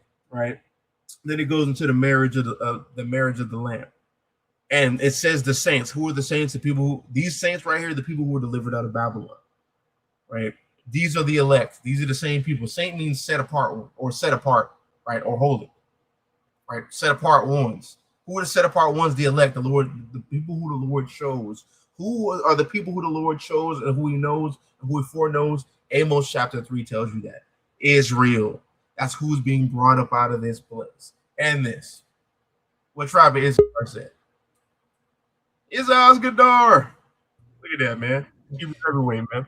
Shalom, good. What doth it do? Hey, man, just out here enduring. Look. Finding out you can't eat lettuce, you can't eat berries, everything. Yeah. I don't know if the berries are okay. I've been eating blueberries. Hopefully. You gotta wash everything up.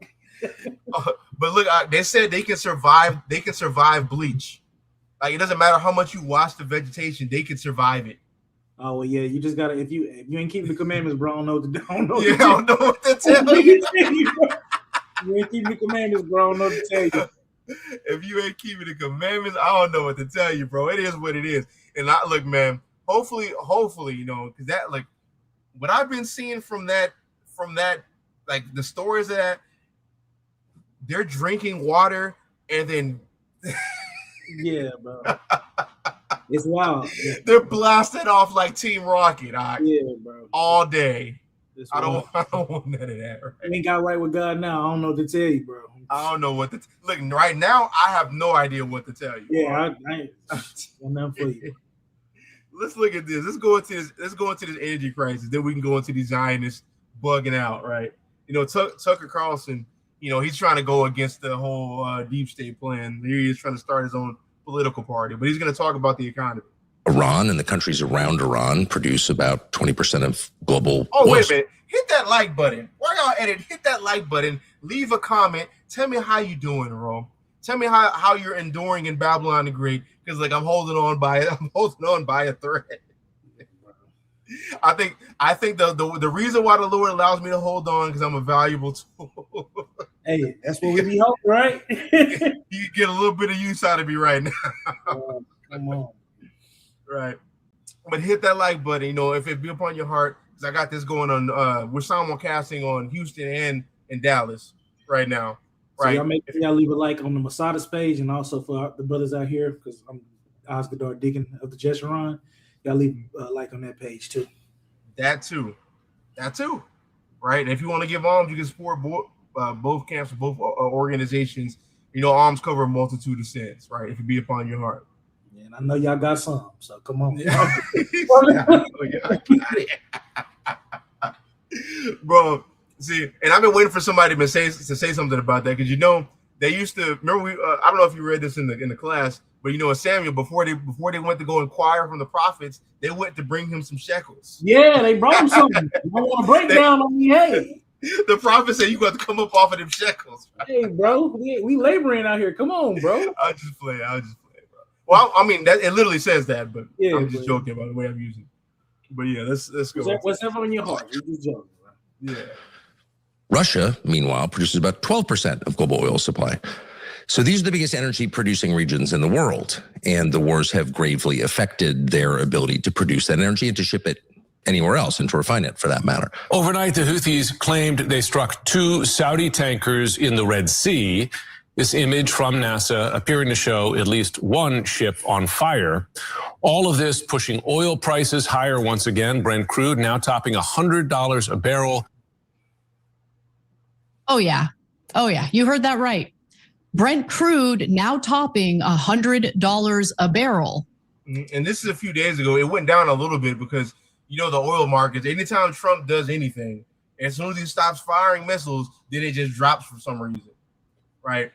But anytime we go back to immediate hostility with Iran, it jumped right back up to 100. Because I'm telling you, them strategic reserves, they're running real short.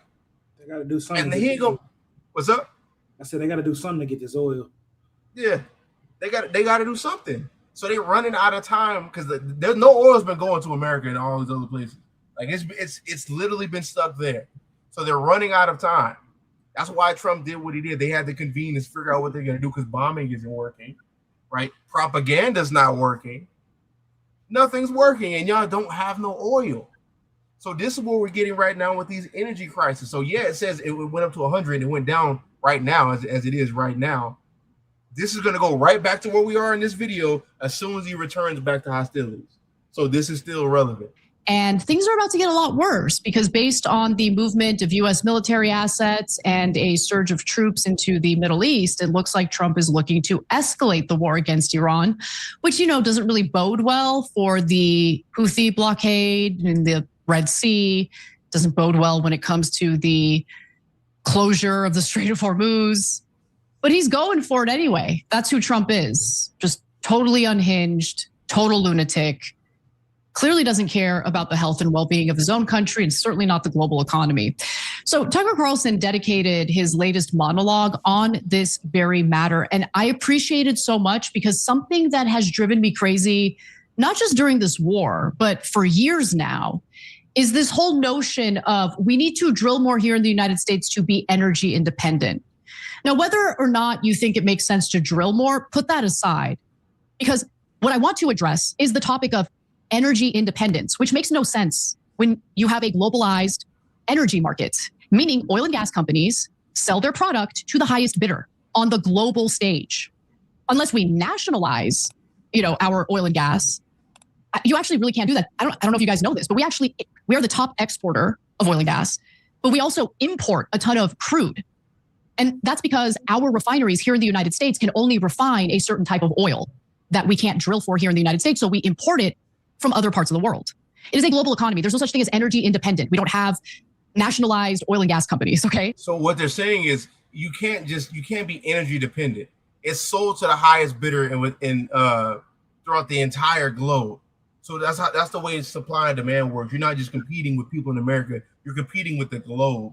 With the Strait of Hormuz down, that's less supply with even more demand. That's why the prices keep shooting upward when Trump goes back to hostilities, because that notion of it could be over any day now goes out the window, and we have to deal with reality that we don't have oil, right?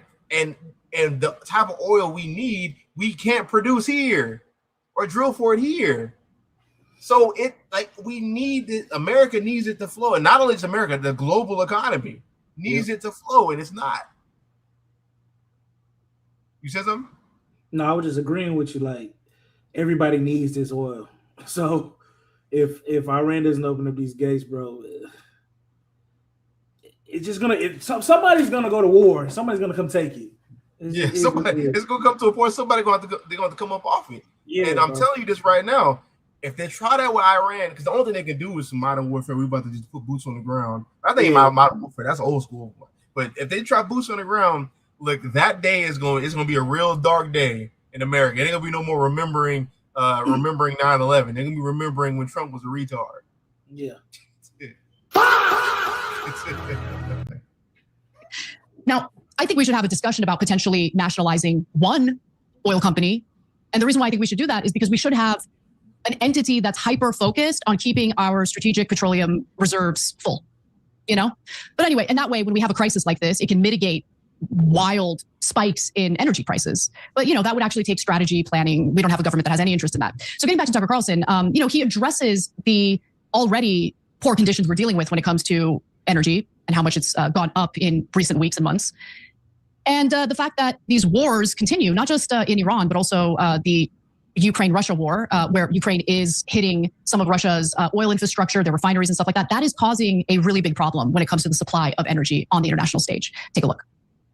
This war, combined with the war that we're waging against Russia in Eastern Europe, have completely shut down probably a quarter of the world's energy. And a quarter. Remember what I said earlier about how oil is sold in like you're not competing with your own country, you're competing with the supply and demand of the world. 25% of that supply of the entire world's energy of the oil has gone off the market. So anybody knows anything about the bare like essentials of business, when the supply goes down or demand goes up, prices goes up. Now, when we continue to lose more oil, the price is going to skyrocket and people going to have to make decisions. Yeah. Right? That's what we hit. That's where we at, bro. What does that mean? Well, it means poverty and disaster, and almost certainly famine in some places in Africa, because, of course, half of all global fertilizer is derived from natural gas. Yep. Et cetera, et cetera, et cetera. And, of course, Africa got to suffer. And anytime something happens like this, Africa got to suffer, bro. Right? Every single time. It's crazy. And we're not going to be like, oh, all the Africa's Hamites. We got our people there too. Right? We're not gonna just be stupid and pretend like Israelites aren't in Africa. There's not a lot of them. I mean, like in comparison to the Hamites, but they are there. They're there. They're there. Right? Means a readjustment downward of the standard of living of people, certainly in Europe, almost certainly in the United States, and definitely in parts of Asia. And the mention of fertilizer doesn't get mentioned enough, because aside from an energy crisis, what we are playing with here is a food shortage, a global food shortage, because there it is. You're playing with a future of food shortage. You know what that reminds me of? The same chapter in Matthew chapter 24. Look at this. Verse 3, Matthew 24:3. It says, and as he sat upon the Mount of Olives, the disciples came unto him privately, saying, tell us, when shall these things be, and what shall be the sign of thy coming, and of the end of the world, right? Or the end of the age. When you look down, part of that is verse 6, and you shall hear of wars and rumors of wars. See that ye be not troubled, for all these things must come to pass, but the end is not yet. When does that end happen? Armageddon. But the end is not yet. Nation shall rise against nation, and kingdom against kingdom, and there shall be famines, pestilences, earthquakes in diverse places. They just had an earthquake out there yesterday. Let me see real fast. I think we had an earthquake that hit. If I'm wrong, I think we had an earthquake that hit like close to Galveston, and that's unheard of. Yeah, hold on. Let's see if I'm tripping. You see it. Let me see. Steve Ram had it on there yesterday. What was this? Ricky checks. What was that? Yeah, a 7.1 hit Japan yesterday, bro. No, 10 hours ago. 10 hours ago. That's where we at right now, bro. That is where we at right now. I remember seeing that yesterday. We're on the brink of food shortages. I went to HEB, allegedly had the hookup, allegedly, right? I went to HEB and was trying to run my play there, and allegedly, right? I spent $150 on the groceries. Bro, I only got like 4 or 5 bags, bro. 4 or 5 bags. 4 or 5 bags of groceries, $150, bro. It's getting out of hand.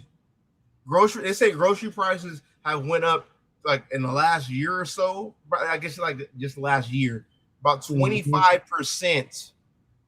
Just imagine if we have a fertilizer crisis, it's over with. It's over with. That's where we at right now, man. And I felt that even though I was running a play, man, you know. It's a lot, but yeah, we had a magnitude 5.0 earthquake on the Texas Panhandle. It wasn't near Galveston, but we're having earthquakes out here in Texas. So it's like that's unheard of. Yeah, bro.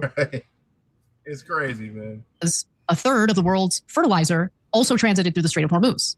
And so right now, farmers are having a hard time getting their hands on fertilizer, or it's incredibly expensive because there's limited supply on the market. Oh, and what does that mean? If they're spending a lot more money on fertilizer, they're buying less and passing the savings on to you. And by savings, I mean increasing the prices. Yeah. They're passing what they say, a family wacky waving inflatable tube, man. Then we're passing the savings on to you. No, they're passing the burden onto us. That's what they're doing, right? That's what we got to deal with. And I'm telling you, bro, in Texas, I mean, I can't speak for the niggas outside of Texas, but living in Texas, they're not gonna take that for us. They're not gonna take that. Maybe a few months. I don't think they're gonna take that past few months, bro. Decisions are gonna be made, right? And a lot of those decisions are gonna be made with violence, if you know what I mean. So, and let me also just quickly note, there are countries that have already been rationing gas, rationing oil, because of the fact that they've been hit even harder than we have due to this war against Iran, due to the closure of the Strait of Hormuz. So with all of that in mind, I want to go to my favorite part of his monologue, where he took jabs at the disinformation coming out of the likes of our Secretary of Defense, Pete Hegseth. Take a look at that. Take a look at the Secretary of Defense. This is in June. On a Network Sunday show, is asked about energy and the effect of this war on energy. And here's how the Secretary, I beg your pardon, of War responds to the question. Watch. We have a totally different energy dynamic around the world. By the way energy flows today, the straits will be nowhere near as relevant 1 to 2 years from now because of the foresight of President Trump. He's made us energy independent at home. We're a net exporter. Now Venezuela through our partnerships. Now we're killing foreign terrorist leaders who have terrorized the American people. The amount of drugs and gangs that came. Yeah, energy. It just sounds like a script, bro. Yeah. They just got a script. You can't be energy. Like, I've been doing this for years. You can't be energy dependent. That's not how it works. You're supposed to be in Trump's cabinet.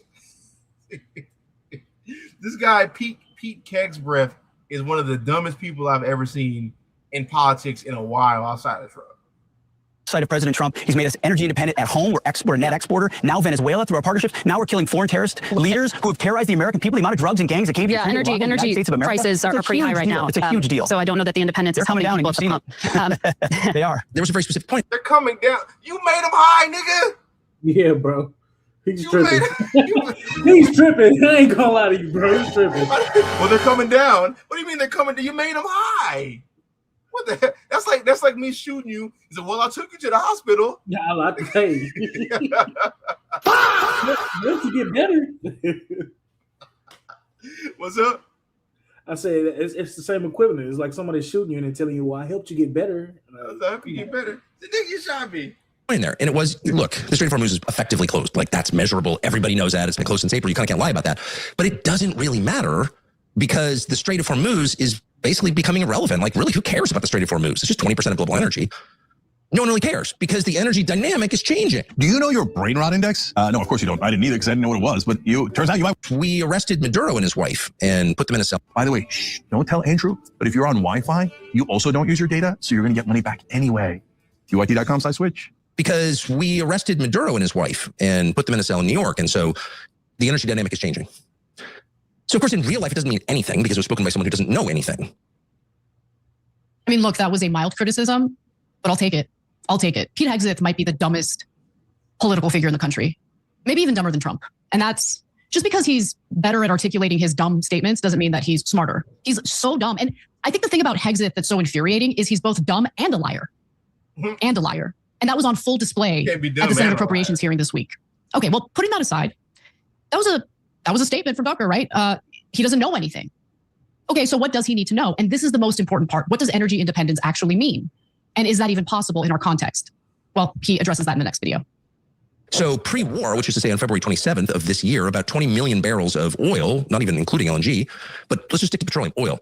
About 20 million barrels per day were moving through the Strait of Hormuz. So that's a huge amount of energy to make up for. How are you going to do that? Well, of course, with Venezuela, which we know from listening to the president has the largest oil reserves in the world. But does it matter?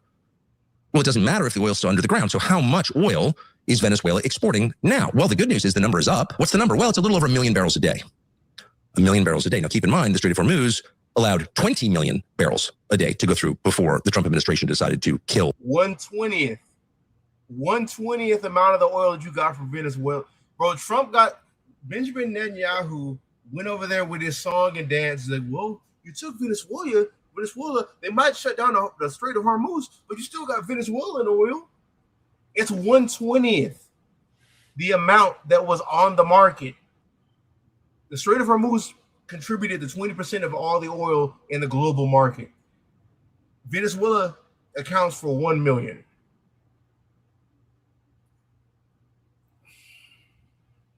It's like, it's funny, but it's not funny, but it's really funny all at the same time, right?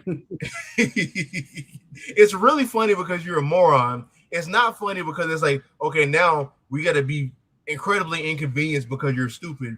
And then it's also funny we have to watch your death cult try to support it. Right? That's what we have to deal with in 2026. The elderly religious leader of Iran. Where do we get the extra 19 million barrels per day to make up for what we've lost in the Strait of Hormuz, which apparently no longer really matters?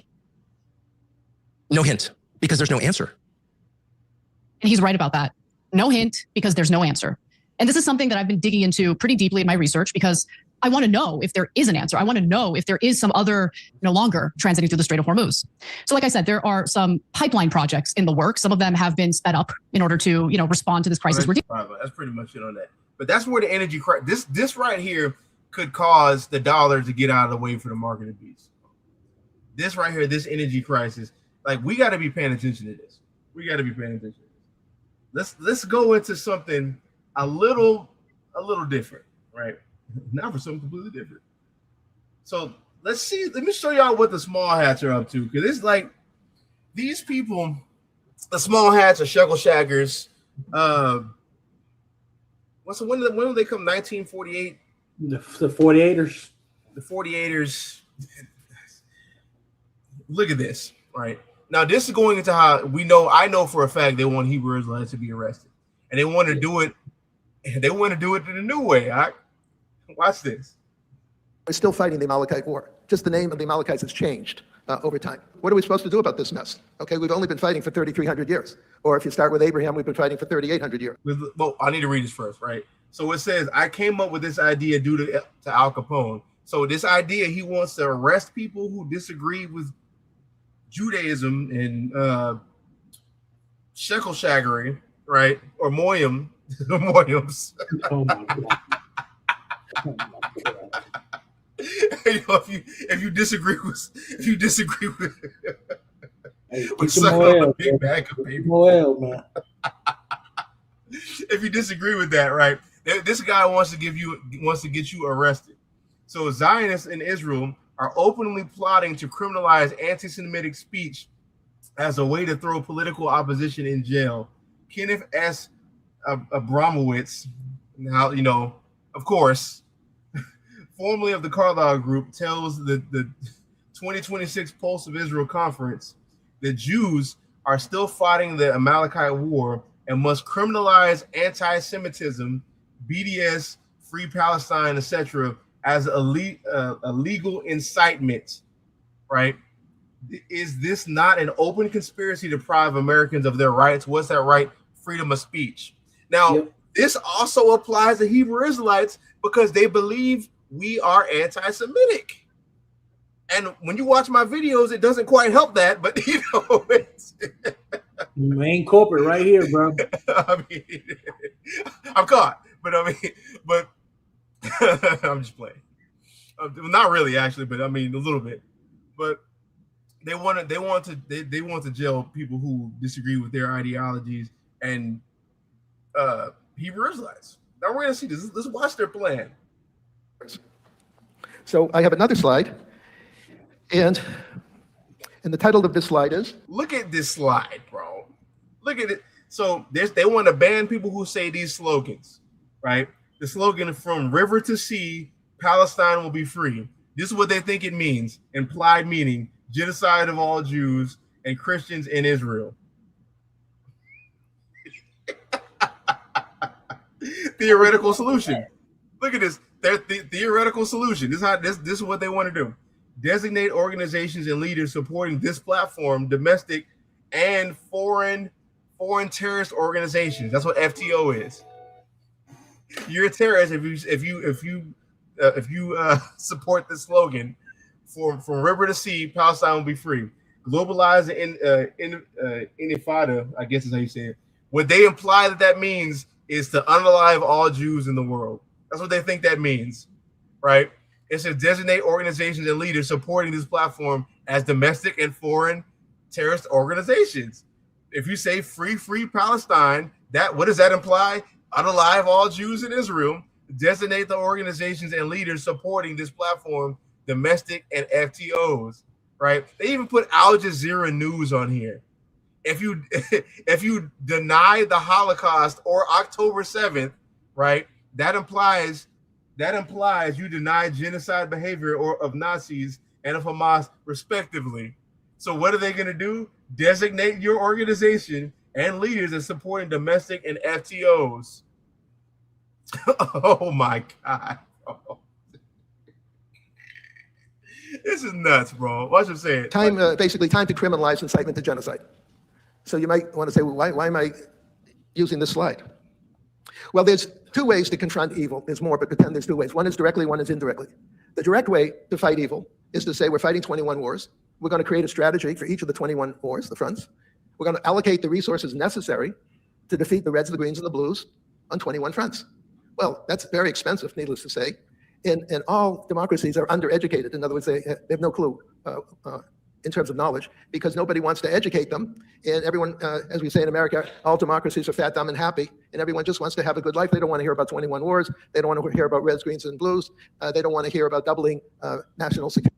I can hear the victim in his voice, man. You can just hear the victimhood, man. You know, security spending, they basically want subsidies for themselves. So that's the direct way to confront these bad guys. Now, there's an indirect way in that all the Reds, Greens, and Blues hate Jews. They're all anti-Semitic. They all hate God. They all hate morality. They all hate the rule of law. So if you could criminalize incitement to genocide, you could, in effect, put a lot of bad guys in jail without actually confronting them on the 21 issues that we're facing. Now, I came up with this idea due to someone that President Trump often mentions, Al Capone. Al Capone was a famous criminal gangster in the 1925-30 period of time. And he was guilty of anything a gangster can do. But he went to jail for tax evasion. They didn't actually do a trial and say, oh, you killed this person, you stole this money, you did this evil thing. No, they just took all the evil that he did and said, you never told the Internal Revenue Service that you were stealing all this money and you didn't pay taxes on it. So they arrested him for tax evasion and put him in jail. Incitement for genocide is the equivalent. Do you see that? Why would you say that out loud? So you're saying incitement to genocide is the equivalent. So let's look at what that is. So incitement to genocide is a crime under international law which prohibits inciting, encouraging the commission of genocide. An extreme form of hate speech inciting to genocide is an insolate. I've never heard of that before. Insolate. How do you say that? Let me, here's Masada. We don't willfully be dumb. Inchoate. Okay, inchoate. What does that mean? Inchoate means something is just beginning to form, not yet fully developed or not left complete. Okay, right. So basically, doing some RoboCop, trying to arrest them before the crime starts.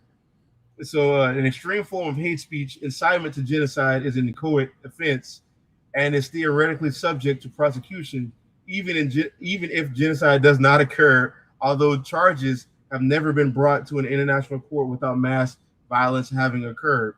So that's what they're trying to do. They're trying to get people brought on charge on incitement to genocide for holding on to these slogans.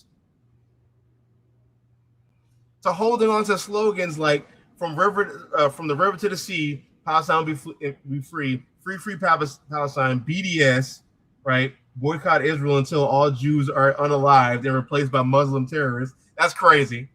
Al Jazeera News, Holocaust and 10/7 denial, right? Defund the police. How is defund the police an incitement to genocide? Because I mean, I want to say it, but I don't know, bro. Oh my God, bro! Like this is crazy. I want to say why. But... Yeah. Don't say I'm already kind of brushing up against the guy. I mean, I just find it funny. I just really find it funny that most things they're trying to go against is what mainly our people support. Yeah, like not even just Hebrew Israelites, just our people in general, blacks and Hispanics that do the protesting and stuff like that. They support stuff like that, and I find it really funny that that's gonna bite us in the ass for having the right to express ourselves against the wrongdoing of our people. So it's kind of wild, bro. Yeah, or the wrongdoing of other people. Yeah, because it's like what they're trying to do. What they're trying to do. Well, they didn't really commit a crime, but let's say they did this, and now we can lock them up. So now their speech can't hurt anybody. Everybody's feelings no more. That's what they're doing. They're trying to circumvent the First Amendment. But y'all don't have that over there. Like y'all supposed to be the only democracy over there in the Middle East. Y'all don't have that over there. Don't try to come over here and bring your ideology. It's like the Californians that be moving in Texas. They come here and try to bring their ideologies. I just don't think everybody should have the Second Amendment. You stay over there with that, right? You stay your ass over there with that. Just like with this, y'all stay your ass over there. But let me show y'all something. What's up? I stay over there with that. Yeah, stay over there with that. But watch this. Now they want to lock people up for it. Oz, you're gonna love this. So they want to lock people up for incitement to genocide. Like our speech hurts their feelings, and what we believe in hurts their feelings, so they want to arrest us because that's a quote unquote assignment to genocide to them.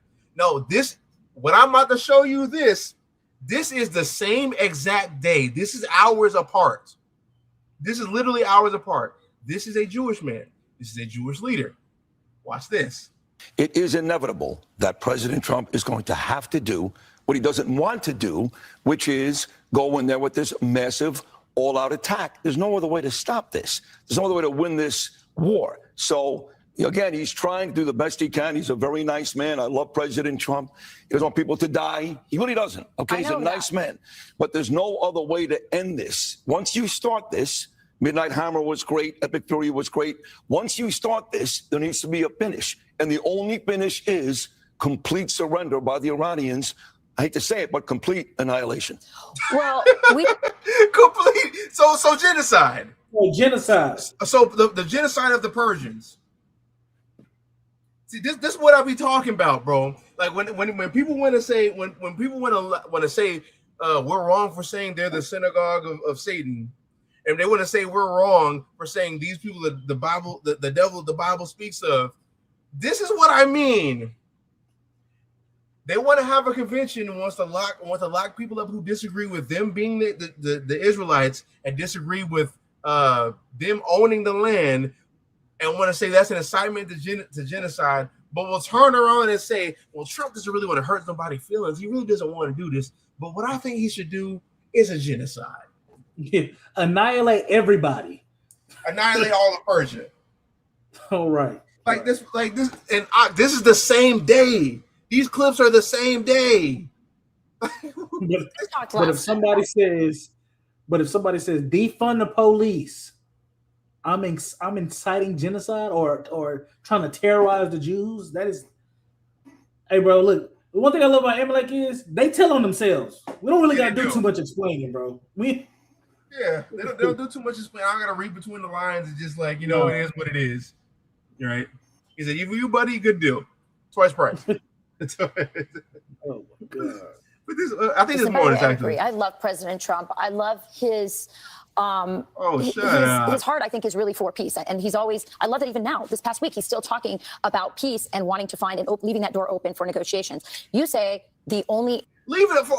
He just said he wanted to end an entire civilization.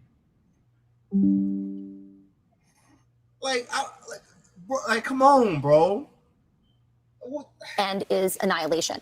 Now, what if winning this war requires boots on the ground? I asked you that last time. That's not very popular with the American people. What is your response to that? It's not popular with me either. Look, I'm not a parent of an Army person, a Marine person, so I'm very sensitive to that, trust me. But look, we have the Army, we have the Marines for a reason. They're not there to shake your hand at the airport, Rachel, okay? They're there for a reason. Last I checked, we don't have a draft in this country. So these courageous men and women know exactly. We do now. Yep, we do now. We do now. Yeah, it's for y'all's war. We do now. Yes, we do. What they're signing up for. This is war. We don't want to see anybody die, but this is war. A war that started 47 years ago that they started. So, yes, I know that the moral ground is to say, I don't want our kids to die. I feel the same way. But we got to win. No, we can win maybe without putting boots on the ground. Maybe we can. I don't know. I'm not Jack Keane. I don't have that type of information. If we can do that, great. But if at some point it requires putting some boots on the ground to win this war, that's why they signed up. To fight for this country, to fight for President Trump, and to rid the world of evil animals like the Iranian regime. Can I ask, what does victory... So they're evil animals. Wow. That's okay. That's okay to say. But to say, how about we have a two-state solution with y'all in Palestine? Anti-Semite! He's an anti-Semite! I was just about to say, I'm like, bro, so what do we call y'all to just try to destroy all the Palestinians for literally no reason? Yeah, for no reason, none. They're bombing kids, blowing up hospitals for no reason. But if we was to speak out and say, hey, that's wrong, y'all shouldn't handle it that way. We're terrorizing Jews. This is crazy. Bro, I forgot how to spell. I forgot how to spell. This is what they do with anti-Semite right here. I saw him with mine own eyes depart the old yarnyard with a pink woolen thread. Most shameful. It's not pink. It's fuchsia. Oh. He's a knitter. Knitter.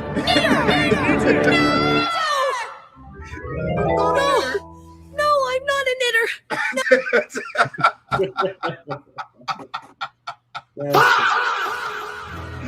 That's what they do. That's what they do with anti-Semite, bro. It's anti-Semite. That's what they do. I'm not a knitter. They look like you. Are you serious? You really want just until they're annihilated and there's a regime change? Is that final for you? That's it. I mean, look, I want to get the dust. I want to open the stray hole. That's important. But if you leave these animals in power, you are destined. Look, what is the definition of insanity? Do the same thing over and over and again, expect different results. If you leave the IRGC in power, we're going to have the same issues in 5 years, in 10 years when the great President Trump, is gone. So we have no choice at this point but to go in there. And yes, regime change. I know it's two dirty words. That's part of winning the war ultimately. Yes. That's what they want to do. That's genocide. That's what they want to do. So let's continue with this, though. Let's finish this out. Of arresting Al Capone. Then I'm going to show you how this applies to Hebrew Israelites. And also, hey, Oz, when I show how this applies to Hebrew Israelites, they're going to talk about something we're familiar with, man. Yeah. For tax evasion. Wasn't his real crime. His real crime was all the people he killed and all the money he stole. But the after effect was that he could be declared guilty for tax evasion. So just to summarize this in like 1 minute, go down the left of the page, and I have copies of this. If some of you want them, come up to me and I'll give you a copy. So, for example, when someone says from the river to the sea, Palestine will be free, that's a euphemism for killing everyone in Israel. That's incitement for genocide. I think you should go. What? Bro, what are you talking about, man? Run that back real quick. Let me hear it. Run that back real quick. It's like I'm not a knitter. If some of you want them, come up to me and I'll give you a copy. So, for example, when someone says from the river to the sea, Palestine will be free, that's a euphemism for killing everyone in Israel. That's incitement for genocide. I think you should go to jail for that. Bro, it's just like, you got me like, it's like, bro, like, I don't want to hear nothing about black people got to stop being victims and victimhood. I don't want to hear a fucking thing. If y'all going to keep giving these people money because, oh God, something happened to them a while back. You know what? How about they pull themselves up by their own tzitzits, right? The same thing they tell us to stop having a victim mindset. We need to help ourselves. Why can't they do that? Yeah, bro, they got a city. They have a city out there in Jersey. Yeah, I forgot what it's called, and 100% of the small hat population is on welfare. Yeah, they don't pay anything. If you go out there and ask anybody, hey, what do you do for work? He gonna tell you, I'll just read the Torah. Then the guy asked him, well, what does your wife do? And the dude just kind of just stared at him and just walked off. Yeah. Like anti-Semites. But hey, when they're taxing you double, especially when they tax blacks and Hispanics double, because you can go look it up. That they do that. That's where they're sending your money to them so they can live freely and just do whatever they want to do. Anti-Semites. Yeah, I'm an anti-Semite now. I'm not an anti-Semite. It's unreal, bro. Globalize the Intifada. That's what the. Well, they say you pull yourself up. That's why I said they need to pull themselves up by their zits. Yeah, bro. The mayor of New York City, a criminal, foreign agent, illegal citizen who should be arrested and deported, he believes in number 2. Number 3, free Palestine. Again, that means free Palestine of Jews and replace it by criminal terrorists, death cults. BDS, boycott, divestiture, sanction. There's nothing Israel can do to protect itself. That's really calling for the annihilation of Israel. Al Jazeera, which is supported by Qatar, which itself is a criminal death cult, has their own death cult news station. Why didn't we close that down? Why do we close down a news station? Bro, Qatar is an ally with America. What you mean? I thought y'all were supposed to be our greatest allies. What do you mean? What else do you mean? What? Bro, what are you talking about, man? Come on, man. Holocaust denial, defund the police, 12 are Shiite believers, and Sharia law. These are all, to me, should be forbidden. They should be criminalized. They all call for the deaths of millions of people, and they're all the words of various death cults. And we, the people who are free, have no responsibility to allow death cults to run free in our country or in our world. Let me just conclude with a quick thought. The forces of evil are good at being evil. The forces of good. Yeah, it's y'all. Congratulations, Amalek. You're correct, right? You know, the forces of evil is good at being evil, man. Let me just drop a bomb for him, man. Yeah, you good at being evil. Good are bad at being good. We have to close the gap between good and evil. Thank you very much for your time. You hear somebody clapping real hard, real fast? Somebody stood up. Somebody stood up and just gave it to him. Hard. Oh my God, bro. Hey, bro. If he has one, he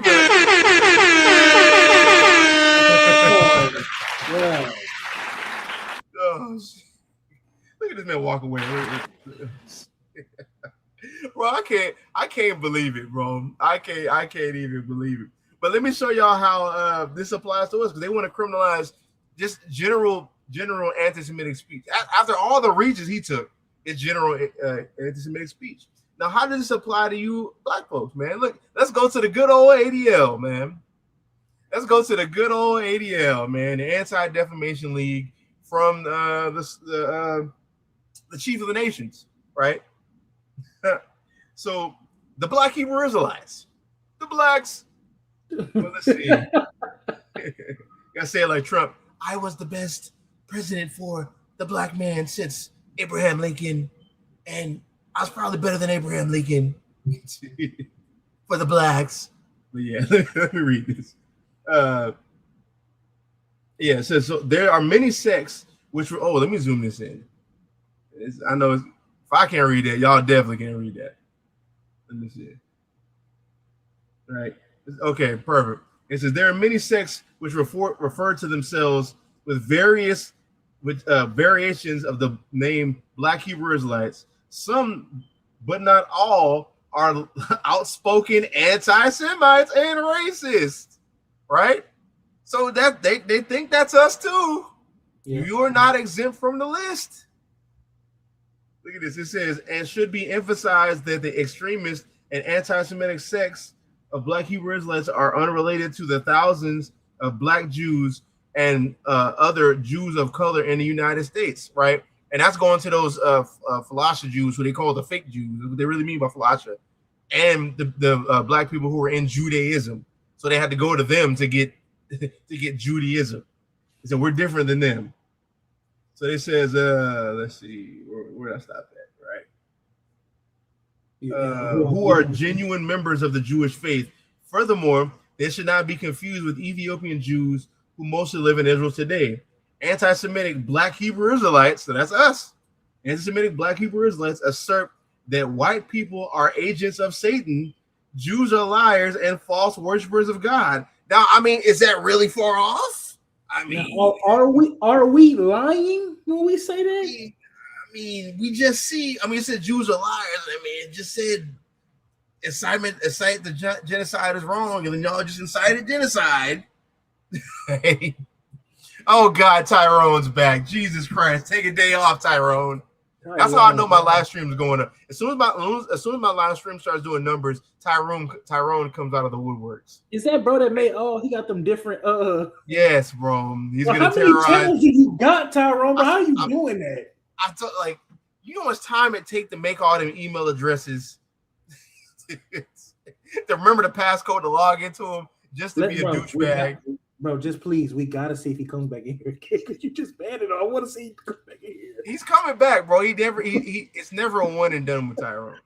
Oh right? Man, bro. I'm saying that to hopefully jinx it, but you know, you know how it is, right?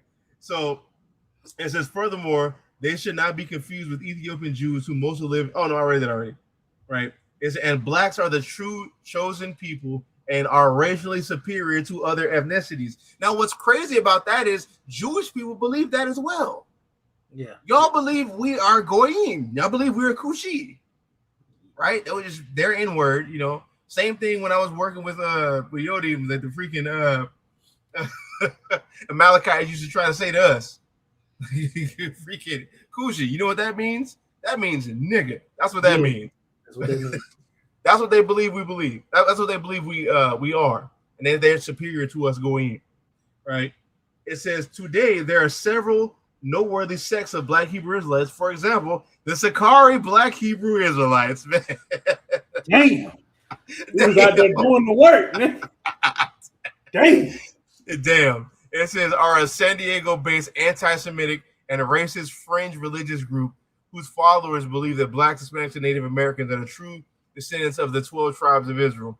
They're an offshoot of a larger Hebrew Israelites and Hebrew Israelites, and echo the majority of the movement's core principles, including the beliefs that white people are agents of Satan, Jews are liars and false worshipers of God, and blacks are the true chosen people. Their leader, Adonis Glad, who is known as Alazar Beloya or Hebrew Gorilla.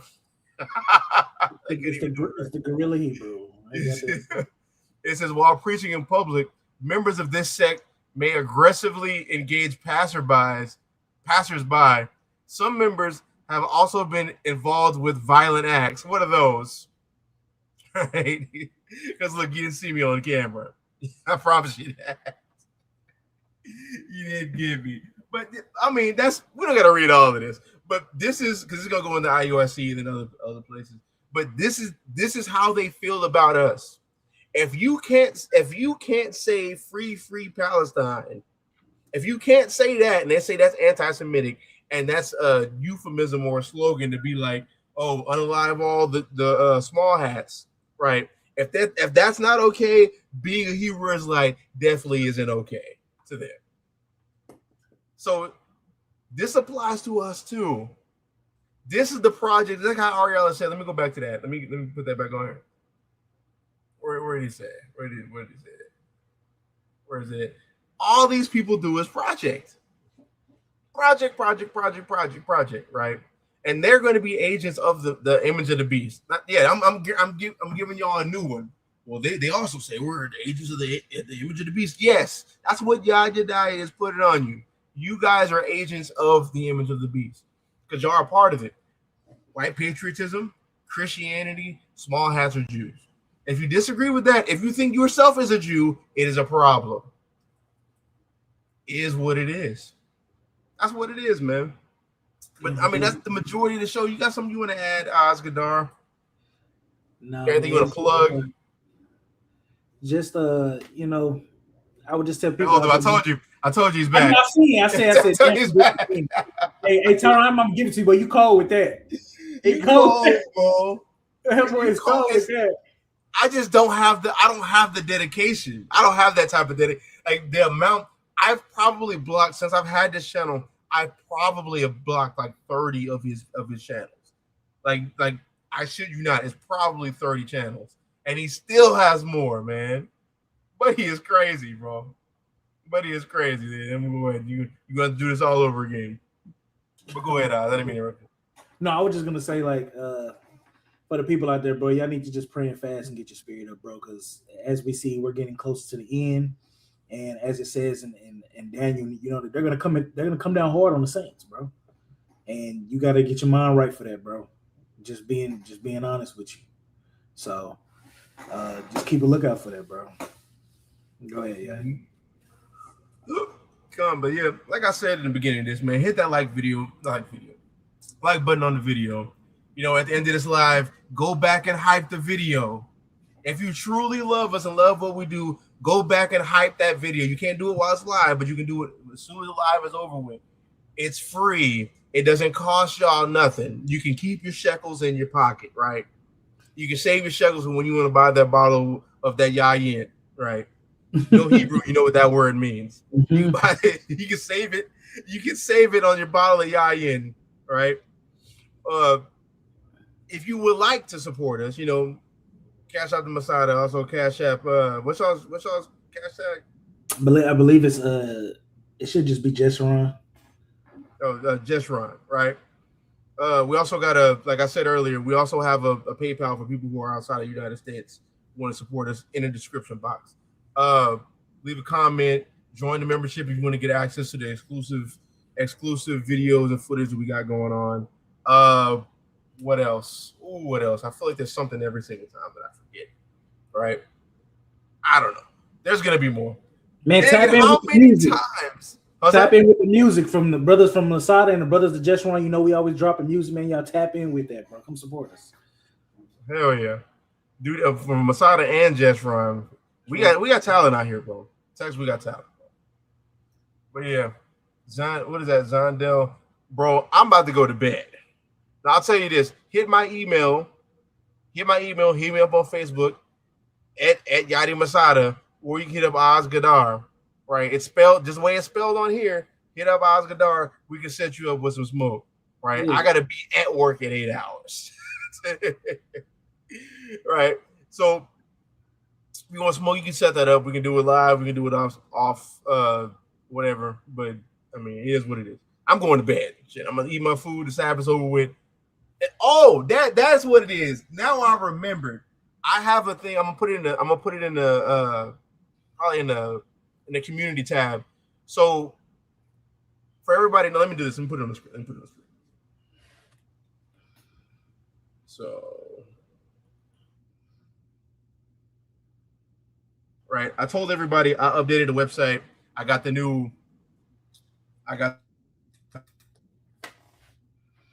Yeah, if you're talking, you're going in and out.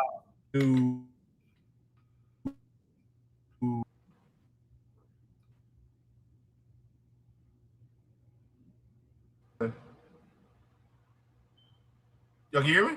Yeah, okay, you good now, bro. You stuck in the matrix. I don't know what happened with that. That was wild. But yeah, like I told everybody, the last one I got the High Holy Days on here. And I created something today. To where you click the link and you download the file, and it will put every single one of these High Holy Days in your calendar in your phone.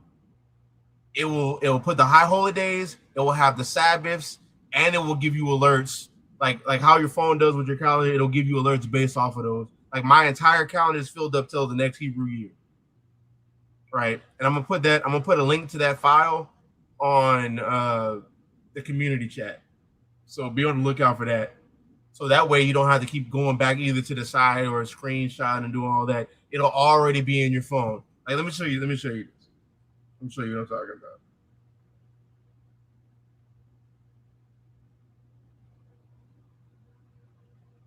See, yeah, y'all can't see that. I don't think y'all can see that because of the green screen.